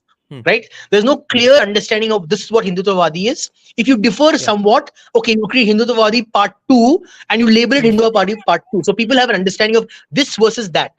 The problem is everything is an amalgamation and your opponents can label you with anything. Yeah. See, the fundamental problem is, even the RSS take, I always get confused about this. When the RSS started off in the beginning, when they were looking at how Hitler was dealing with the nationalists in Europe, were dealing with their issues, they changed over time and they realized what that nationalism was like. It was not something they wanted to pursue here. But they never clearly defined this is pre-Hitlerian understanding of nationalism and post-Hitler. They say, okay, we don't agree with this anymore. Clearly, we're saying they're removing this. These things don't make sense to us. It's just they happen to adopt they basically rejected that Hitler stuff in the background. So even till today, the leftists can literally say, see, go look at this book by this guy is written in that long back. There's no clear repetition and transition, right? Yeah. Same way. Take from the time of RSS under, I think, what's it, Shama Prasad Mukherjee, right? Was he RSS guy? I can't remember. The Hindutwadi under Shama Prasad Mukherjee. It is so different. Vivekananda also, it's so different because that clear delineation is not happening, right? Yeah. The same thing is infecting even the Congress of today. The Congress of today, same things happen. There's no clear understanding of what is the nationalism. The confusion that commies try to create is that they conflate bad governance with good governance in a way that what we as libertarians are saying is that whatever is the law that you have to execute as absolutely. How much do you plan to do with the law? There we have a debate. We are not saying that because I'm libertarian now the police should not work. No, the police has to arrest. The police has to beat up protesters. It's an idea of the Chanakyan state, if that is what you mean. Yeah, it's a little more complicated. No, it is more of his understanding of a pragmatic state. It's not just a libertarian state. Chanakya has a lot of strict rules that the libertarians may not be okay with, right? Yeah, because like the point fundamentally is there is a correct. But you understand, even libertarianism will, and my philosophy fundamentally is, you must adapt to the time and the environment that you live in. Any perpetual, ideological purity damages your ability to change and create new systems for the thing. The problem I have with the Indian government, like even the Indian government, even the Hindutva government, is that they're not willing to adapt as fast as they should. They're like still stuck in the past. Right. So the third thing is, we are forgetting that even libertarianism, fundamentally, it requires you to have a social contract with your fellow man. Because if you don't have that, there is no libertarianism either. Because what happens then, if you don't have a contract, you basically go back to hunting one another. Basically, you're like the two chimpanzee troops. One chimpanzee group decides that I'm going to hunt you and I'm going to go after you and take your land and kick your ass. But that's not libertarianism. Libertarianism is within the social contract that one has with your fellow man. But that is the smallest possible social contract, saying this is the state we have defined. This part of the state will protect us from attacking each other. But within my space in the state, I will do what I want. Those rights at any cost. Exactly. Because how will you protect the libertarian's right to be libertarian if there's no state to protect it? Yeah. You understand? So a libertarian says there can be no state is a foolish libertarian. But there is one kind of libertarian which I think mentioned to you last time, with the anarcho-capitalists. They believe that corporations will take the place of the state. So for example, imagine you and me are living side by side, right? There may be third party libertarian who will say, both of you seem to have a problem with no road in front of your house. I will build the road out of my own money, but you will pay me like a fee for using that thing. Subscription fee. You notice the state is here. A state exists, but it just happens to be a corporation, not one that's elected, not that one that can be governed. So you can't govern. You can just say, I want this service. Another person who takes the service will say, I want this service. They will find the most suitable service and provide the common thing that everyone wants. So it's still a state of a sort. It's just not one formalized for where you can vote. Yeah, that's basically. Oh, one more thing. I forgot about this. One last thing. I think you were discussing this earlier. I think with respect to Singapore. Yes. The reason why Singapore works so effectively is because they believe that the state can be socialist to an extent. So, for example, they give low cost healthcare, right? They basically say we can provide everything that the citizen needs, but you will not give them freedom. So, what does it do? It says your freedom is limited in context of what your what the state gives you. It's a very Chinese concept, okay? It's a very Confucian concept that you are creating this structure of the state where you are limiting your voice, because everyone will succeed better if you limit your voice. So true freedom can never exist there. But you can have some kind of freedom. For example, in Singapore, you can mock the prime minister, but in Bengal you can't mock your chief minister. You see the difference? There they will jail you. So, for example, if I tell the prime minister that you frauded 10 billion bucks, you go to jail for that. You can't prove it, right? But you don't go to jail. But in Singapore, you can say that our PM looks stupid in that pink shirt. But you can't say the same thing in Bengal. So you see that the problem here. What is the freedom we are engaging in? We are engaging freedom of malice, not freedom of information. The freedom of speech is very odd here. I don't understand how it works. Because I think everyone's a snowflake. Everyone's worried about, I'm offended. How dare you offend me? That's the thing. The answer for everything from everyone is that tag someone on Twitter, some minister on Twitter, and say that arrest this guy because I can't debate them. I'm sorry. This reminding me. Sorry, I now remember the actual. Okay. This is about the Christian converters in the world, right? I have been people try to convert me since I was a young kid, like 2-3 years old. I literally went to a Baptist high school in Bombay, okay? And so I can sing you gospels, right? But why did I not get converted? Throughout historically, where everyone's tried to convert me, and the reason is because if you're raised in an environment where your critical thinking is prime mover in your life. So you're not just following someone for the sake of following him. Your critical thing is, you can literally beat Christian propaganda. It's very easy. The problem you Tamil Brahmin? India is so beautiful. Yeah, I'm Tamil. I don't call myself Brahmin. I'm a Tamil Iyengar. By Tamil Brahmins are a different breed of human species, okay? तुम जैसा critical thinking होता नहीं है for some reason. No. होता है. I don't disagree with this. Yeah. But my point fundamentally is write some books on parenting. No. our parenting has a lot of problems as well. I can tell you, write a list of the problems in our parenting. But I'm talking about the environment that we live in. Critical thinking is so important because feudal societies are very susceptible to Christian proselytization. Feudal societies, collectivist feudal societies are very susceptible because what happens is all you need to do is break that one spine, the entire society falls down. That is why they didn't target the Northeast just because it is a perfect place. Also because they found the weakest, because it's an extremely feudal society, extremely tribal society. Easy, if you break one spine, everything else cracks. Same thing in Africa, same thing in North America and Central America. Because you just have to break that one spine. The reason Hinduism didn't break is because it's so many spines. It's like spine after spine after spine. Absolutely. But after the Mughal empires, like it almost like it made our society very, what do you call it, homogeneous in a way. There was a lot more diversity in Hinduism before the Islamization of India. Okay, but once the British came and found this homogeneity in our thought process, it was way easier to break us down. Because think about it, right? I think you guys have the surname Ghosh in Bengal, right? But the same Ghosh may be a different caste in Jharkhand, maybe different caste in Odisha, maybe different caste in Bihar. Because the blasé thing that the British did was, oh, it's Ghosh. Let me just brainwash all of them to say that Ghosh is this particular thing. They're this particular caste, this particular varna. Right? Same thing in South India as well. They went around saying, oh, this last name, because they had no butler, they had booker. They also had caste basically.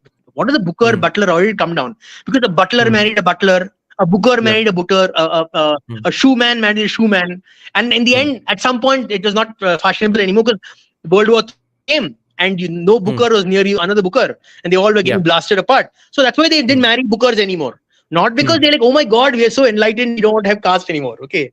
It's because their society was so blasted into smithereens that they had no option but to adapt.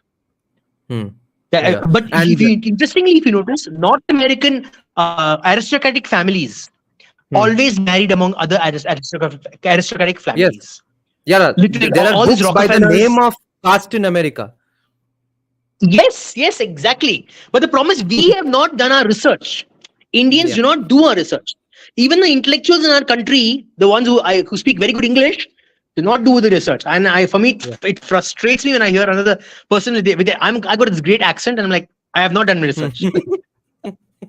And our mysterious sociologist is the only one who has done some research on this. He's drawing upon works of Declan Quigley, Nicholas Dirks, and stuff. Hope he. I loved your book reading, by the way. They make a lot of sense. Thanks. Yeah, thank you. Thank you, Anand. Show me. And next we will take Abir Zen, okay, because he's directly speaking from Bangladesh, okay. And before that, let me just make one other point that, as an example, as a continuation of what Anand Sridhar was saying here. So, for the past few days, I have been looking at different walking videos, drone videos of a place called St. Andrews in Scotland, okay. So I really like that place. I like the university there. Declan Quigley was from that university, so I have some fascination for that place. Now, even that place has a similar history. For some time they are not Christian, then they are all of a sudden Roman Catholics, and during the 1540s, okay, Protestants come there and burn some churches, kill a lot of people, and as a reward for that place becomes Protestant, and now they will get one slap from all these Muslims and they will turn Muslims like this. What a weird society. And they have advantages of that kind of uniform thinking, right? That you hit them, they are all united here, or when they do fall, the entire thing falls. So that's why the law and order is always going to be easier.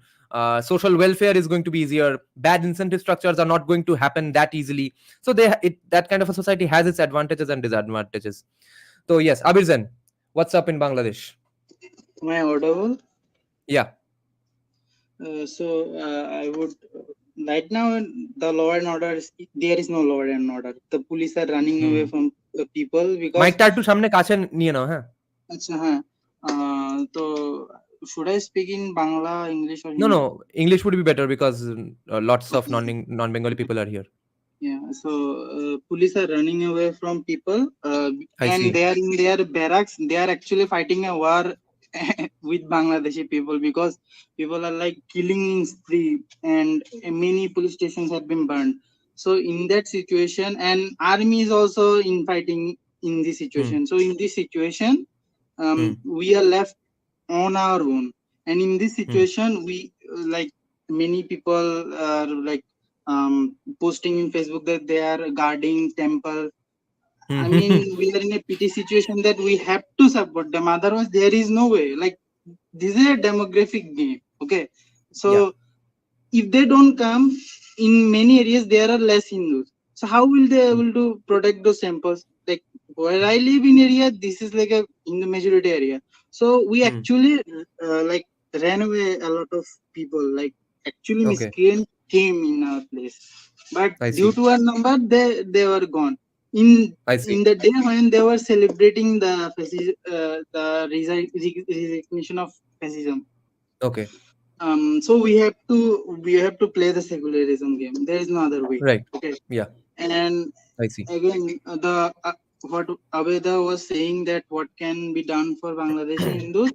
Actually, you have to support the secularist, atheist people, and especially the atheist, because they are the one that speak openly about atrocities on minorities, whether it is Hindus, Buddhists, Christians, or even hill track people. Because hill track people like Adivasis, they are also under attack, and they were actually more under attack during this Awami League regime. So we have to support them, and actually we have to mainstream them in every area. Otherwise, no voice will come from here. Because the party that is currently in like the interim government, the Jamaat, like they are like a softer version of Taliban. And so that is true as far as we've heard. And it is purely a demographic game, and I think you guys should be aware like of your demography, because all the problems we are having is because of demography. Without like we are 7%, I don't know, according to the data. So even if one leadership comes from our Hindu community, what will he able to do? He will just speak, okay, Hindus are killed here, burned here, but nothing beyond that. No, you have to, action on the ground won't happen. The action on the ground is okay. Let me speak. Let's say many people are saying that if Awami League is gone, then Hindus will be gone. First of all, BMP came 2 times. We were alive then. Many atrocities happened.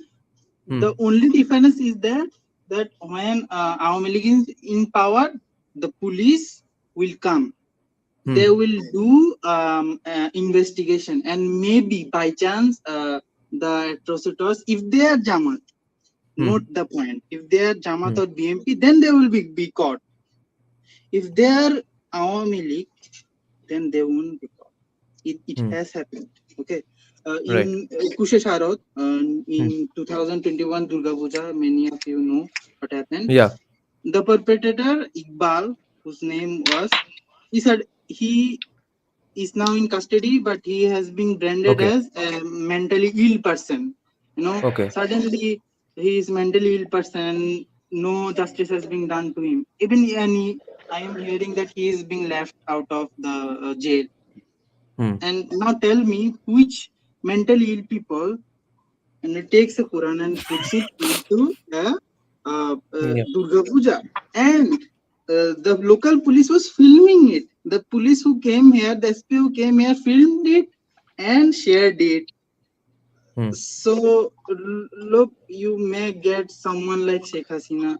Look, Sheikh Hasina is truly pro-India. No one is as close as pro-India like Sheikh Hasina, because Sheikh Hasina was practically saved by India. Like after her father's death, India saved her. India safeguarded her. Even so you won't get a leader like that. It's a like loss for the Indian geopolitical thing. Also, okay, Abhirzan, thank you for informing us, and we have other guests as well. We'll take you back again if other people are not there. Okay. Okay. Yeah. You guys are talking about this. Thank you for talking, because if you guys don't talk about it, like the perpetrators will anyway get away. But if you talk, at least some point will be made. Okay, these guys are like the victims. Even that is enough for us. Yeah. I have a By the way, question. M. So Shastri, because you are making great points in the private chat. Put those in the original chat only. Yeah, go ahead. Who was talking? Abhay or Anand Sridhar? Who I was talking? have yeah, a I was point. talking. Yeah, go ahead. I was talking. Uh, can you tell us more about the Awami League? How are they protecting Hindus? Are they very pro-Hindu, or are they also bigoted against Hindus? Is it like right and the far right kind of a situation, or are Awami Leagues really somewhat Yeah, protecting Hindus or something good question. like that? Abhizen, the question is for you. Okay, how is the Awami League actually? Is it pro-Hindu? Have they ever really protected Hindus? It's only thing I can say, it's better tokenism, because I see. Well said. I will give you some cases. Like there is a guy named Vishwajit. If you search, you will find it. The tailor, he was a tailor, Hindu tailor, who was in daylight killed by Awami League, Chhatro League, the guys who are being persecuted now. They are even the persecuted than us. They killed him in daylight, in accused that he was a Jamaat. Now imagine a Hindu being a Jamaat, but he was killed due to some vendetta. Then even if you look at Abhijit Roy, I think he was a famous secular blogger. Yeah. He was also killed daylight by same Awami League people, right? In the name Okay. of Islam. So in the name of Islam, Nice. everyone is like one. Okay. The I only see. thing is that when Awami League came, Hindu people got into the Sarkari Politics. Naukri, that is government. No, not politics that much, but government I see. institutions more, because BMP actually used to not allow Hindus to promote. That was I actually see. happening. So only that has happened, and due to some Indian pressure, some justice was done to those people, and it was actually Awami League's politics that they were anti Jamaat. It was not because of Hindus that they became anti Jamaat, because Right. Awami League's politics is kind of a secular, and even what is happening to Sheikh Hasina is her own fault, because in Supreme Court of Bangladesh there was a statue, the lady with the blindfold. The Islamist in 2015 or 16 asked that this is an idol, it should be removed. And Sheikh Hasina removed it. There was no pressure for her. She did appeasement. Yeah. She wanted to do a new kind of Islam. I But then see. it backfired, So yeah, because so I guess if we are talking about these things 500 years from now, we will just think of her as like just another Akbar, maybe. Not something fascinatingly pro-Hindu. Ekdam. Right. Okay. Thanks, Abhirzan. Stay safe as much as you can. Can I quick ask him a few questions? Is this okay? Yeah. Anand Sridhar has a question for you, Abhirzan. Yeah, go ahead. Yeah, so I'm interested in the Hindu communities and the atheist communities within Bangladesh. Are they very spread out geographically? I mean, the atheists cannot be actually found in a demography. They are like they are No, hidden the actually. Hindus first. Let's tackle Hindus first. Yeah, Are they very? So, yeah, they are spread out majority in Chittagong, Sylhet. These two areas are the biggest, and then in Dhaka, some Josor, some in Barishal, some. So the biggest major. In fact, all the like protest for atrocities against Hindus actually happen in Chittagong and Sylhet area. Like the massive crowds are from Chittagong and Sylhet area. Other areas are like there, but this is the two place that has most, and this is the two place that can actually survive. Sure. And do they have a very good support structure within the communities for like in terms of like earning, and or are they extremely dependent on the state for sustenance? I mean, kind of or not, because we don't have a reservation for Hindus, and we don't get I think what is called freebies. There is no freebies in Bangladesh. No, I meant in terms of economic sustenance. Are they economically independent of the state, or they are dependent on the state extremely? Like if the state changes the policy, will it fall apart? Like will the Hindu community not be able to look after itself? No, I guess he's saying that the Hindus are on their own because there are no freebies for them anyway. There are no reservations for them anyway. So I guess it's all on the community only. We were But they do have economic, or are they really poor? Are they rich, reasonably rich, right, middle class, or are they extremely poor or backward? I mean, that's my question fundamentally. Look, there can be two kind of rich in Bangladesh. One is from inheritance, and second is from corruption. So those who have done it, and they have actually, the spineless bastards have left the country. And my request to us all, West Bengal and in India, please throw them out first. Those spineless bastards, they have taken money with them and didn't say, left our own, and then they have gone to London and Canada, and you won't believe their money. Okay, they are millionaires. Okay, so So Anand, there are some upper caste Hindus who are rich and who have some nice high cushy jobs as well in the government. So they are like first generation rich or second generation rich at max. All the lower caste people are dirt poor. Those are the people left behind by Jagannath Mandal. Okay. So the basically, they depend on the state. Yeah, but there is nothing to depend on the state as well for. So you'll have to just be poor and on your own anyway. Right. And the second question was about ISKCON specifically. Are ISKCON's proselytization having success? Is that why they're getting targeted so frequently in Bangladesh? Yeah, it happens. Love Jihad also happens. Are they successful at proselytization there? Yeah, in some way. I see. And that's why they're getting targeted? The most proselytization happens to poor people actually, and it is honestly, if I speak, it is okay for them to become like that, because we are not that much united here. We are united, but not in a way that we are expected to. Okay, because after this event or 21 first, and our eyes open after 2021. I see. Okay. When the attack happened, the response we got from all the secularists and all the so-called, right. I can't. So it has, and that is the sad reality. That Hindus need smacking their butt to open their eyes. Yeah. So see, guys, non-Bengalis, see. And maybe you can just validate my. Yeah. Go ahead, Anand. One last thing I want you to validate my suspicion that there are not many white journalists among the poor Hindu communities reporting on the difficulties they face. Am I right? Absolutely not. Well, Anand, on that note, no one reports on Hindu atrocities, means atrocities on Hindus in the world. Yeah. That's not. Yeah. That's not the. Yeah. Well, I wanted to mention one thing, that what Abhijit said, that Jamaat is basically softer Taliban. I disagree with that very point, that Jamaat is soft Taliban. You need to understand the history of Taliban and Jamaat.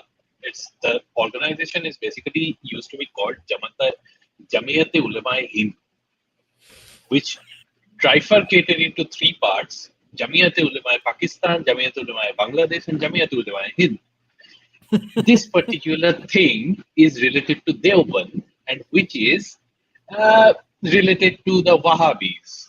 The Abdul Wahhab of Arab, means the chief of that Wahhab and the chief of this Deoband were classmates in Makkah or Medina. I don't remember that. Basically, if Wahhabism is the father of radical Islamism, then this Jamaat or Jamiyat-e-Ulama-e-Hind, or this particular thing, is the mother of that. So, means. Yeah. So, my point of view is the unrest that's being in Bangladesh is a very big security risk for India. Yeah.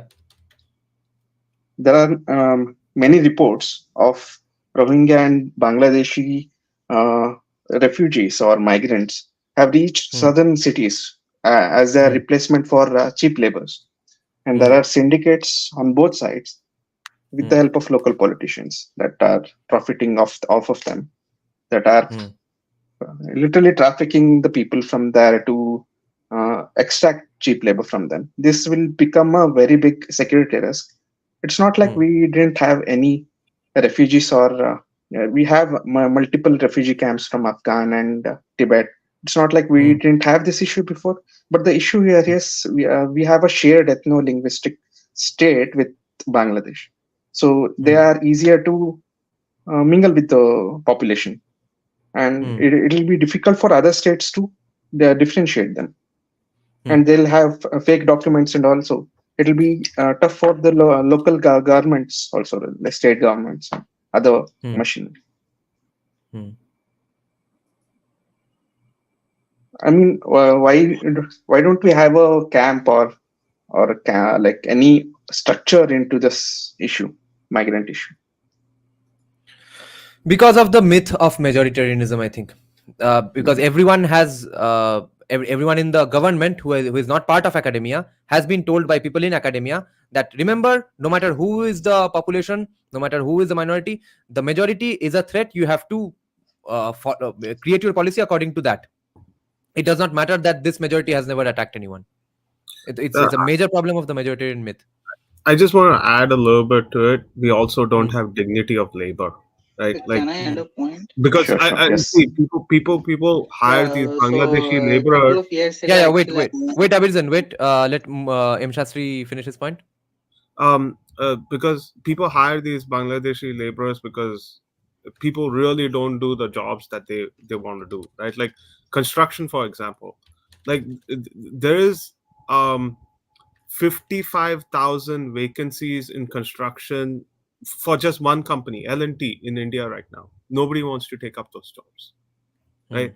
Because it's not honorable enough, it's not sexy enough, it's not whatever you can put it, right?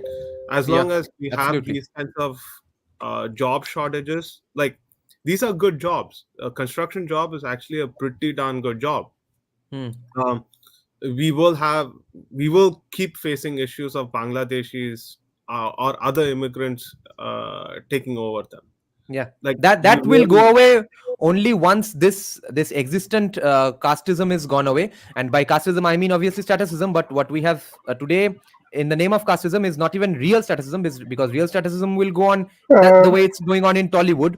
But there's the fake play acting fancy dress competition sort of staticism that's a remnant of the previous status groups.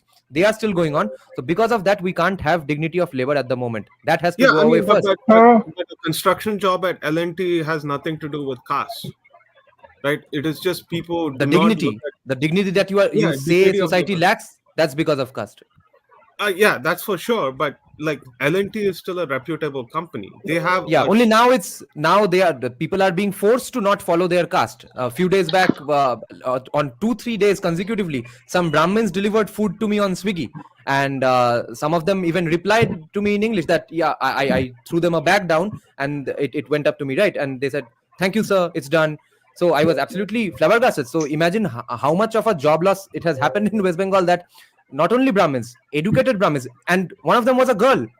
So and she was properly decked up and stuff. So people from absolutely good families are also having to do these jobs. So that's how casteism will die. Oh yeah, just one more thing. I just want to get this message through. If there are any Bangladeshi Hindu diasporas listening to this, please join your local Hindu organizations, right? In North America, there are two organizations, Coalition of Hindus in North America and Hindu American Foundation. We got a bunch of Bangladeshi Hindus. We worked with politicians locally in North America, and we got them to recognize the Bangladeshi Hindu genocide. Without people like you participating and being part of the political process, we can't move the needle anywhere. And this is very important for the diaspora to actually start participating. Go find these organizations. We can help you get in contact with them, start giving testimonies, because here's the thing, right? Unless we move the conversation in DC, these kinds of interferences will keep happening. Like you literally need to change the perspective in Western capitals. So the diaspora participation is very important. Yeah. Thanks, M. Shastri. And Yeah, Bhai, go ahead. Just a point. This dignity of labor issue, if you listen to the last few podcasts done by Ajit Bharti on UPSC and the obsession with government jobs, and that also is a thing you can connect to. Also, I had a question from Abir Zen, that is, which parts of Bangladesh can India aim for to integrate within India so that Hindus can be protected? Please answer at your own risk if you You want can to. talk about this kind of things on public forums. Okay, first of all, what was said about Yeah. Islam, I Let's think not give away the Indian Army's foreign ministry's game plan completely. Okay. I think it is already in the public domain because many intellectuals have already discussed it that Shama Prasad Mukherjee's idea was to take certain part of Bangladesh to broaden the chicken neck. So, in Yeah. proportion of the Hindu population of East Pakistan. Yeah, at least I'm saying that chicken neck must be taken away. It's a public demand that annex fucking Bangladesh. I agree with this. So and remember, guys, just a notification Hello. sort of a thing. Reminder: do not discuss Islam at all. Okay, we all want to go home alive. Okay, now continue. I have a little disagreement with your summary, like the summary of the what do you call it, the system argument, right? Why do people Okay. not want to do particular jobs? See, Right. the same people, same Indians, right, who went to South America or went to North America, when they arrived there, they took up jobs that were considered extremely low class in India. Like, for example, a lot of the Gujarati population that went to North America, they started running small inns that they would never have run in their own country, right? Because you see, Yeah. Why? necessity is the mother of invention. The problem fundamentally in India is because of the socialized system of our country and the structured way in which services are provided, people do not have the necessity to reinvent themselves. Exactly. See, even caste fundamentally comes from the idea that you don't need to reinvent yourself. Yeah. So, for It's a example, guild. imagine it's a guild. Exactly, you hit the nail on the head, and especially when your guild is very profitable in its functioning, you are incentivized to keep the guild going, and you wouldn't want to incentivize someone else from another group coming and getting access to your wealth. See, because you remember one thing: human beings are animals, and animals work on the basis of investment now, rewards later. Right? Yeah. When an animal builds its nest, it's not building its nest for someone else. It's building it for its progeny. Right? This is a fundamental. This is a problem with all sociologists in the history of the world. They don't understand evolution. They don't understand basic science. It's like this moralistic argument that doesn't look at the fundamental needs of a animal, which basically what humans are. The idea is that these guilds will not want to incentivize another person from another guild taking on the value of the historical effort that their communities have provided. It is basically that's all it is. Fundamentally, it's not because you think that you're better than them. You think you're better than them because you work so hard for the stuff that you had, and you're like, I don't want to give it up for you, and you're the outsider. Yeah. What happens in modern societies is this structure of incentivization is taken away. Because there's no incentive to remain a butler. There's no incentive to remain a blacksmith. Yeah, There's no exactly. incentive to remain a shoeman. The incentive is to improve, go beyond that station, because this guild is replaced by class. So you keep going up the class ladder, right? Same thing with this. In India, what's the issue with people not wanting to do physical labor? Because you're incentivized by other things in society to make you not want to do physical labor. Why does everyone want to do IT job? Because you can sit in a C room, to have your coffee and tap on the keyboard and get lots of money. And that's the idea that people have. They don't even understand there are jobs that can pay you much more with more physical labor. Right? The risk reward thing is not clearly defined for most people. And the doubly problematic thing is this idea. We have this that, person next door succeeds in this job, so my kid also will join the same job and succeed the same way. It is weird idea that Indians have, that the same way my kid next door succeeded, my son will also succeed the same way, and it leads to a lot of broken dreams. And that's why our government having so much difficulty creating new jobs. That's what my argument was. Thanks. Sorry.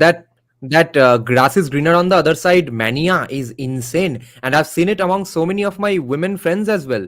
they thought that, okay, they were the first generation to get the full brunt of feminism into their Facebook and Instagram algorithms. Someone said a few days back on the Team Pool podcast that social media for women is what porn is for men. That it seems to fulfill all your fantasies that will never come true in real life. So I know so many women who are going on quitting job after job, who can't cope with this job lifestyle at all. Jobs where men have succeeded and found fulfillment, even maybe, or have gone on with these jobs for millennia. Okay, or even if that job did not exist in millennia ago, but some job or the other was done by men. But this job model itself, I am finding many women to absolutely be incapable at. But their problem is they thought that, okay, I am being told, I've been taught and reminded that I was an unpaid laborer housewife. I had to cook and clean, raise the kid. My husband was having such a nice time in the office. I'll just go there and have a nice time. Oh, lo and behold, it's not a nice time in the office. So it's just that grass is greener on the other side mindset, I think. I have something to say on this. I've seen this happening around me also, that women don't like the job stress at all. They are much more comfortable at home within four walls. Generally, what I've seen, they are stress free. They get to spend time with their children, and they like to spend time with their family members more. In general, they are happier, more content compared to women who are doing those jobs and living a masculine life. They are just copying men because. Nirajan, I have a question. Tell me, who among us really want to go to a job at the morning at 7 o'clock, tackling the populace? I think I mean, there are strains of your ambition and your fierce nature that do get triggered in your job, unless you are at a job where you are completely unhappy at. I mean, I don't like to finish all my music projects. In the middle of some of my music projects, I would really like to not do it and maybe start a live stream. But I do like the experience that I will make a song that I have never made, and I will make it better than someone else. You can also do your job from your home, right?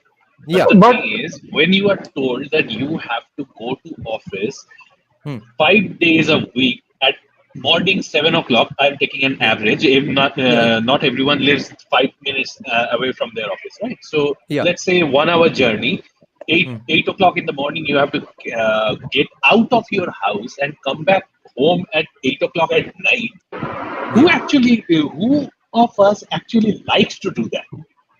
Honestly, so empowering.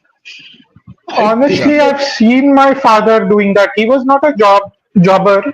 He used to run a kirana shop. Okay. So I've seen him working hard, working his ass off, like anything. And it was not easy. He would rather sit at home and enjoy his time with his friends outside. Not a way he would like to work. We have deviated from the topic a lot. Now we'll come back, okay? And when we'll take Abhay, you back again after some time. Now we'll next take Tushar Singla. Are you still online, Tushar Singla? And I'm online. Yeah, hi. Hero. Finally, some people showing face. Okay, yeah, good night. I'm from Punjab. I'm not afraid of Islamists. Okay. Yeah, Dada, I want to give a disclaimer. Whatever is discussed about Islam, I condone it. I am a secular. Don't ask me why. Okay. Okay. And can I answer Nandish Dash question? Yeah. Go ahead. Yeah. Okay. So let's, for educational purposes, let's say if I was in the hands of like India, I would take, though I am not a geopolitical expert, I would take Chittagong, Sylhet, because they are bordering area, and in 1947 when independence was like voted, Chittagong people actually voted to be in India, to be a part of India, but it wasn't because of some like back and forth to Islamist, and obviously there were some great Mahatmas. So it was also I read the history. Okay. Yeah, Okay. Yeah, Tushar, go ahead. Yeah, so I Go don't ahead. have much to discuss about the topic we're discussing, like what happened in Bangladesh, because I think we have already discussed that in detail. So I'll come back to the topic where uh, whether Kamala Harris is gonna win or Trump is gonna win. So I Yeah. live in Massachusetts, Boston currently, and Okay. I'm surrounded by people. Yeah, I'm not surrounded by any normal person who like call themselves like heterosexual, straight, etc. So I'm surrounded by everyone who is gay, who is polyamorous, etc. So I attended. So my neighbor, who's also a gay couple. Uh, so I attended an event organized by them where like a Democrat representative came. Ayanna Presley was her name, and yeah, so we started discussing. Yeah, Ayanna Presley was her name. She was a black woman, black bald woman, Yeah, yeah. and yeah, so it was a room full of leftists, and I was also, I was also an imposter because I live in a Democrat state. You cannot really be a Republican there because they are like really hardliners. So yeah, so the in that room at that point of time, Biden was still leading the campaign, and then in that room full of people, so they gave active feedback to that person that no, they don't want to vote for Biden. Actually, they did not say that they don't want to vote for Biden. They said that they would love to have Kamala Harris, the presidential candidate. And coming back to the topic where, while I'm living in Massachusetts, uh, no one is a Trump supporter, right? And there are like a couple of other neighboring blue states where Yeah. everyone is a hardcore Democrat. And also the culture has completely changed, that there is no way that they can like vote for Republicans because Yeah, yeah. their kids are going to all the LGBTQ events like right from a very young age. And also no one is living in a like heterosexual marriage. For example, I have this friend, I'll not say her name. She works at MIT as an admin, and like her husband is a scientist. So we met them, me and my met them via social media because we moved to US a couple of years ago and we wanted to make some friends. And one day Barbara came to my house and I asked like, hey Barbara, what's happening? She's like, oh, I found a new lover. I'm like, you already have a lover who is your husband. And she's no, I found another person. So now my husband is my nesting partner, and now I Acha. have other partners to do like something else. For example, with one partner I like to go to parties, with one partner I like to do painting. And you come across like a lot of people like that who have become like completely polyamorous. So for these people who have gone completely far left, it's not possible for them to like vote for Republicans. And then I've done a couple of visits to Texas. I was in Austin and Dallas, and while Austin and Dallas are in Texas and it's a Republican state, but when you go to their big cities, that's also full That's all of Democrat. LGBTQ. That's all Yeah. Democrats. Yeah. So it's been 2.5 years me living in the US. I have actually not come across any Republican myself. So uh, but so yeah, so I'm also amazed when they say that like Trump is gonna win, Yeah. but I personally have not come across any single American who is actually a Republican. So yeah, so that's why I Right. think like probably Kamala Harris is gonna win, or I have not been into that stage. Like people are actually hardliners. So that's my stance on that. And then in that event where Ayanna Presley came, I talked to a lot of people. Like, okay, so we're all like peace friendly people, etc., etc. Then what do you think of NATO, which is a military organization, and they have been doing like so much bad stuff in the Middle East? Then what's your basically say on that? And on that, like they collectively say that we like to have an idea that like all these Western nations are pro democracies, like all that stuff. So yeah, it's really hard to like talk to them on these issues and like actually say your point of view. And all these are scientists, like scientists. It's not Right. that like working class people working at MIT, etc. Right. And then I have another neighbor who is also is apparently a scientist. Right. And me and my wife, like we both are pro BJP, and we're pretty vocal about it. And then when we like mentioned to them that we are pro BJP and we are not actually pro Congress and left, they were all alarmed for a while. But then like after living with us, they realized no, actually they're good people. It's just that they don't they're just Agree pro with Modi. them. Right. Yeah, it's just pro Modi because for most Yeah. of the leftists in US, Modi is a hardliner because like it's Trump is a hardliner. They just treat him like that.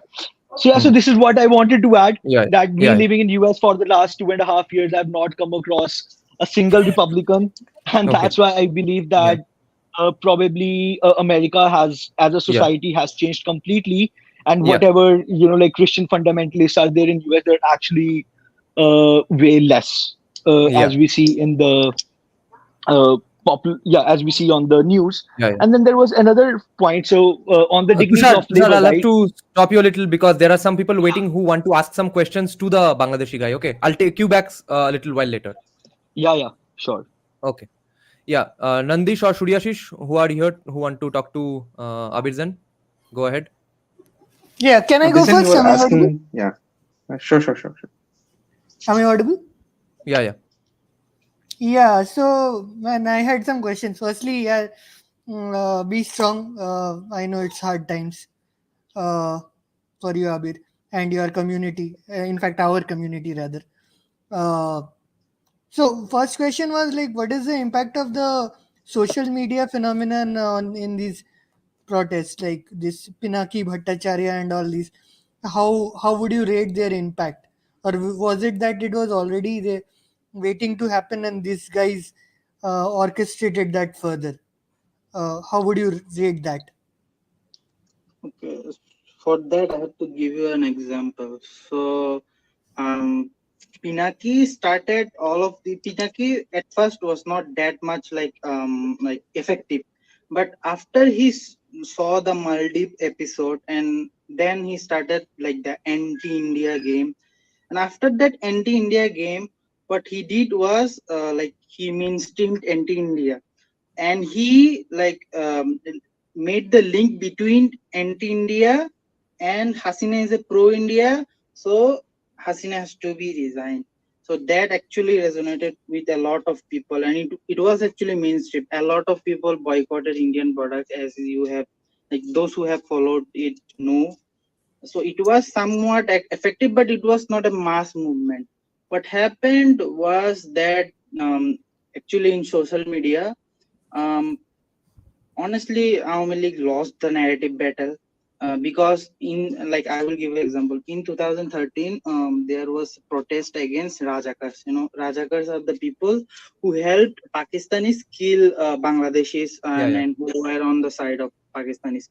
So and they were actually in politics at that time before 2013. So they were major positions in Bangladeshi politics for their like justice, like for their prosecution. A lot of secularists, actually it was started by secularists, it was not even Awami League starting, but Awami League give them support because they are scared, they are also scared. Awami League was also scared. So it was a huge movement, a lot of people came, and at that time Jamaat actually protested against that. And in that Dhaka area, I forgot what the night was. How many Jamaat was killed is still unknown. That was like a massacre level killing, but no one called her fascist, nothing. Though that was 2013, but Awami League owned that narrative. This time Awami League does not have a narrative because before a year ago, even all the mainstream channels in the TVs also were reporting massive corruptions of government. Like before this month, 3 government employees ran away with millions of dollars and like millions of dollars. So it actually impacts the people, and the the economic situation is not worse but not also better than before. So it all played an obviously foreign hand. You cannot like choose and pick like influence obviously, because the social media game was started by this anti-quota protest started by uh, students of Dhaka University and other universities. So group was made on Facebook. In fact, all the information and all the coordination happened in Facebook groups. It's the Okay. Bangladeshi thing. Yeah. Wait, we'll take Nandish's question now. Nandish, go ahead. That you wanted to clear something, Abhijit, about the syndicates that are trafficking people. Can you elaborate on that? Yeah. No, are there any people soliciting people around you? So they'll take some money and traffic them to India. I mean, there are people a lot of atheists ran away to West Bengal, Tripura. These things happen, but we are not like in that situation. Look, to run away from a country, some actual very horrible things need to be done. Like in 1971, because in 1971, like a lot of Jomidars were Hindus. They ran away from a lot of wealth. Why? Because their like women were raped in front of the, so you can't watch that. So then you have to escape. But luckily this is not the issue right here now. These are like attacks and atrocities, not the scale of genocide. So you have to like keep in that mind. And also at one point I want to tell that how our Hindus will be attacked. Hindus won't be attacked in the name of religion. Hindus will be attacked in the name that he is pro-India, he is a Hindutvadi, because right now pro-India hatred is mainstream, like as mainstream as it can get, and it is like very easy to tie Hindus with like India affiliation. And if you go to India for even like your medical treatment, you will be like treated as a dalal, those things. And look, we can't even say Hindutvadi, and especially if you like Modi, it's like being Awami League is the same. So this game will play, like you will say. So basically, like what happened in Kashmir, similar to what happened to Kashmiris, Kashmiri Also, Hindus. Also don't wait for annexation of Bangladesh first. Solve the mini Kashmirs of India, because I know I am following Indian politics. You guys aren't that much better than us, okay? So like fix your thing first, please. Especially West Bengal. I will live in Bangladesh more than West Bengal. Okay, I will go in Gujarat if I will. Okay. So yeah, Nandish, you got any more questions? Yeah, no, that's all. Thank you. Okay. Suryashish, আর কিছু জিজ্ঞাসা করার আছে? Yeah, many actually. So yeah, go ahead. So what is the probable composition of this interim government that is going to be constituted? Is it just like a show, a farce to reinstate some Jamati elements, or how? What is the? Do you have any insights on that? I mean, look, it's a chaos right now. A lot of power grabbing will happen. So it's unclear actually. Because even like 7 or 8 television channels were also burned down. So actually there is like 2 or 3 who actually like were in favor of students. Those who are even pro government in face were burned down. So we are not getting any scoops. All good jobs, all disinformation is happening. So I can't say what, like we have to wait. I can't say that India is out of this race. It's not. I don't think so, because look, the current chief, that is the army chief, and the Bangladesh army still like pro-India, was pro-India. Like you won't get them any anti-India statement from them. So if the current chief is there, then you have to expect that India is there, and the escape of Hasina, it won't be possible without the help of India. Like, do you believe that it can be possible? She had 45 minutes to escape. Like, she would be killed worse than her father if she hadn't escaped. So you have to understand, she actually isn't like the weak leader. Had to, because all her other leaderships, those who have taken money and gone to London, they have escaped 1 day ago. So yeah. Okay. Yeah, one last question, please. Yeah, if you don't mind. So what builds the perception that Hasina is a stooge of India? Like, where did this perception originate from? Now this is mainstreamed, you are saying, but how did this originate? Is it just because she was like pro? I mean, not pro, but she had some semblance of soft corner for Hindus, or how did it originate? I mean, it's like, look, they are actually like anti-Indians. They are in the heart of, like, at least 60 to 70% Bangladesh is actually anti-India. The idea of But India. why? Like, why? I mean, why is that the case? Because of certain ideology. I don't want to speak it. Filling the blanks, please. So because if you even like speak there, look, last night from 11 p.m. to 4 a.m. there was a disinformation that Raw was taking the country, and the whole Bangladesh actually didn't even sleep. And then when morning came, they actually know that it was actually a Bangladeshi guy spreading disinformation. But look, how many people believed it? So even if you throw something as gray or spade, it will go viral, and it's a currency right now. So I think it's tied to ideology. I don't want to speak more than that. It's already a risk coming here, but I don't give shit about Okay, it. man. Okay, man.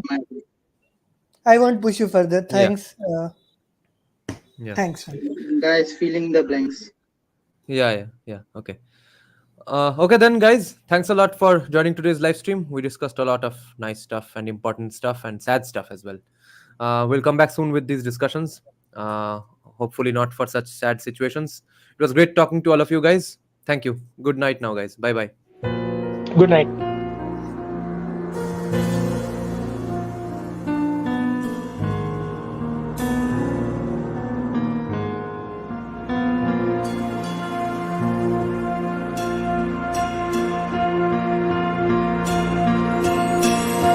शवरूढं महाभीमं गुणाद्रष्टाम्बरप्रदम् अस्य युक्तं त्रिनेत्रं च कपालकर्णिकाकरान् मुक्तकेशीं नरज्यः पिबन्तीं रुधिरं चतुर्बाहु समायुक्तं वराभयकरं स्मरेत् चतुर्बाहु समायुक्तं वराभयकरं स्मरेत्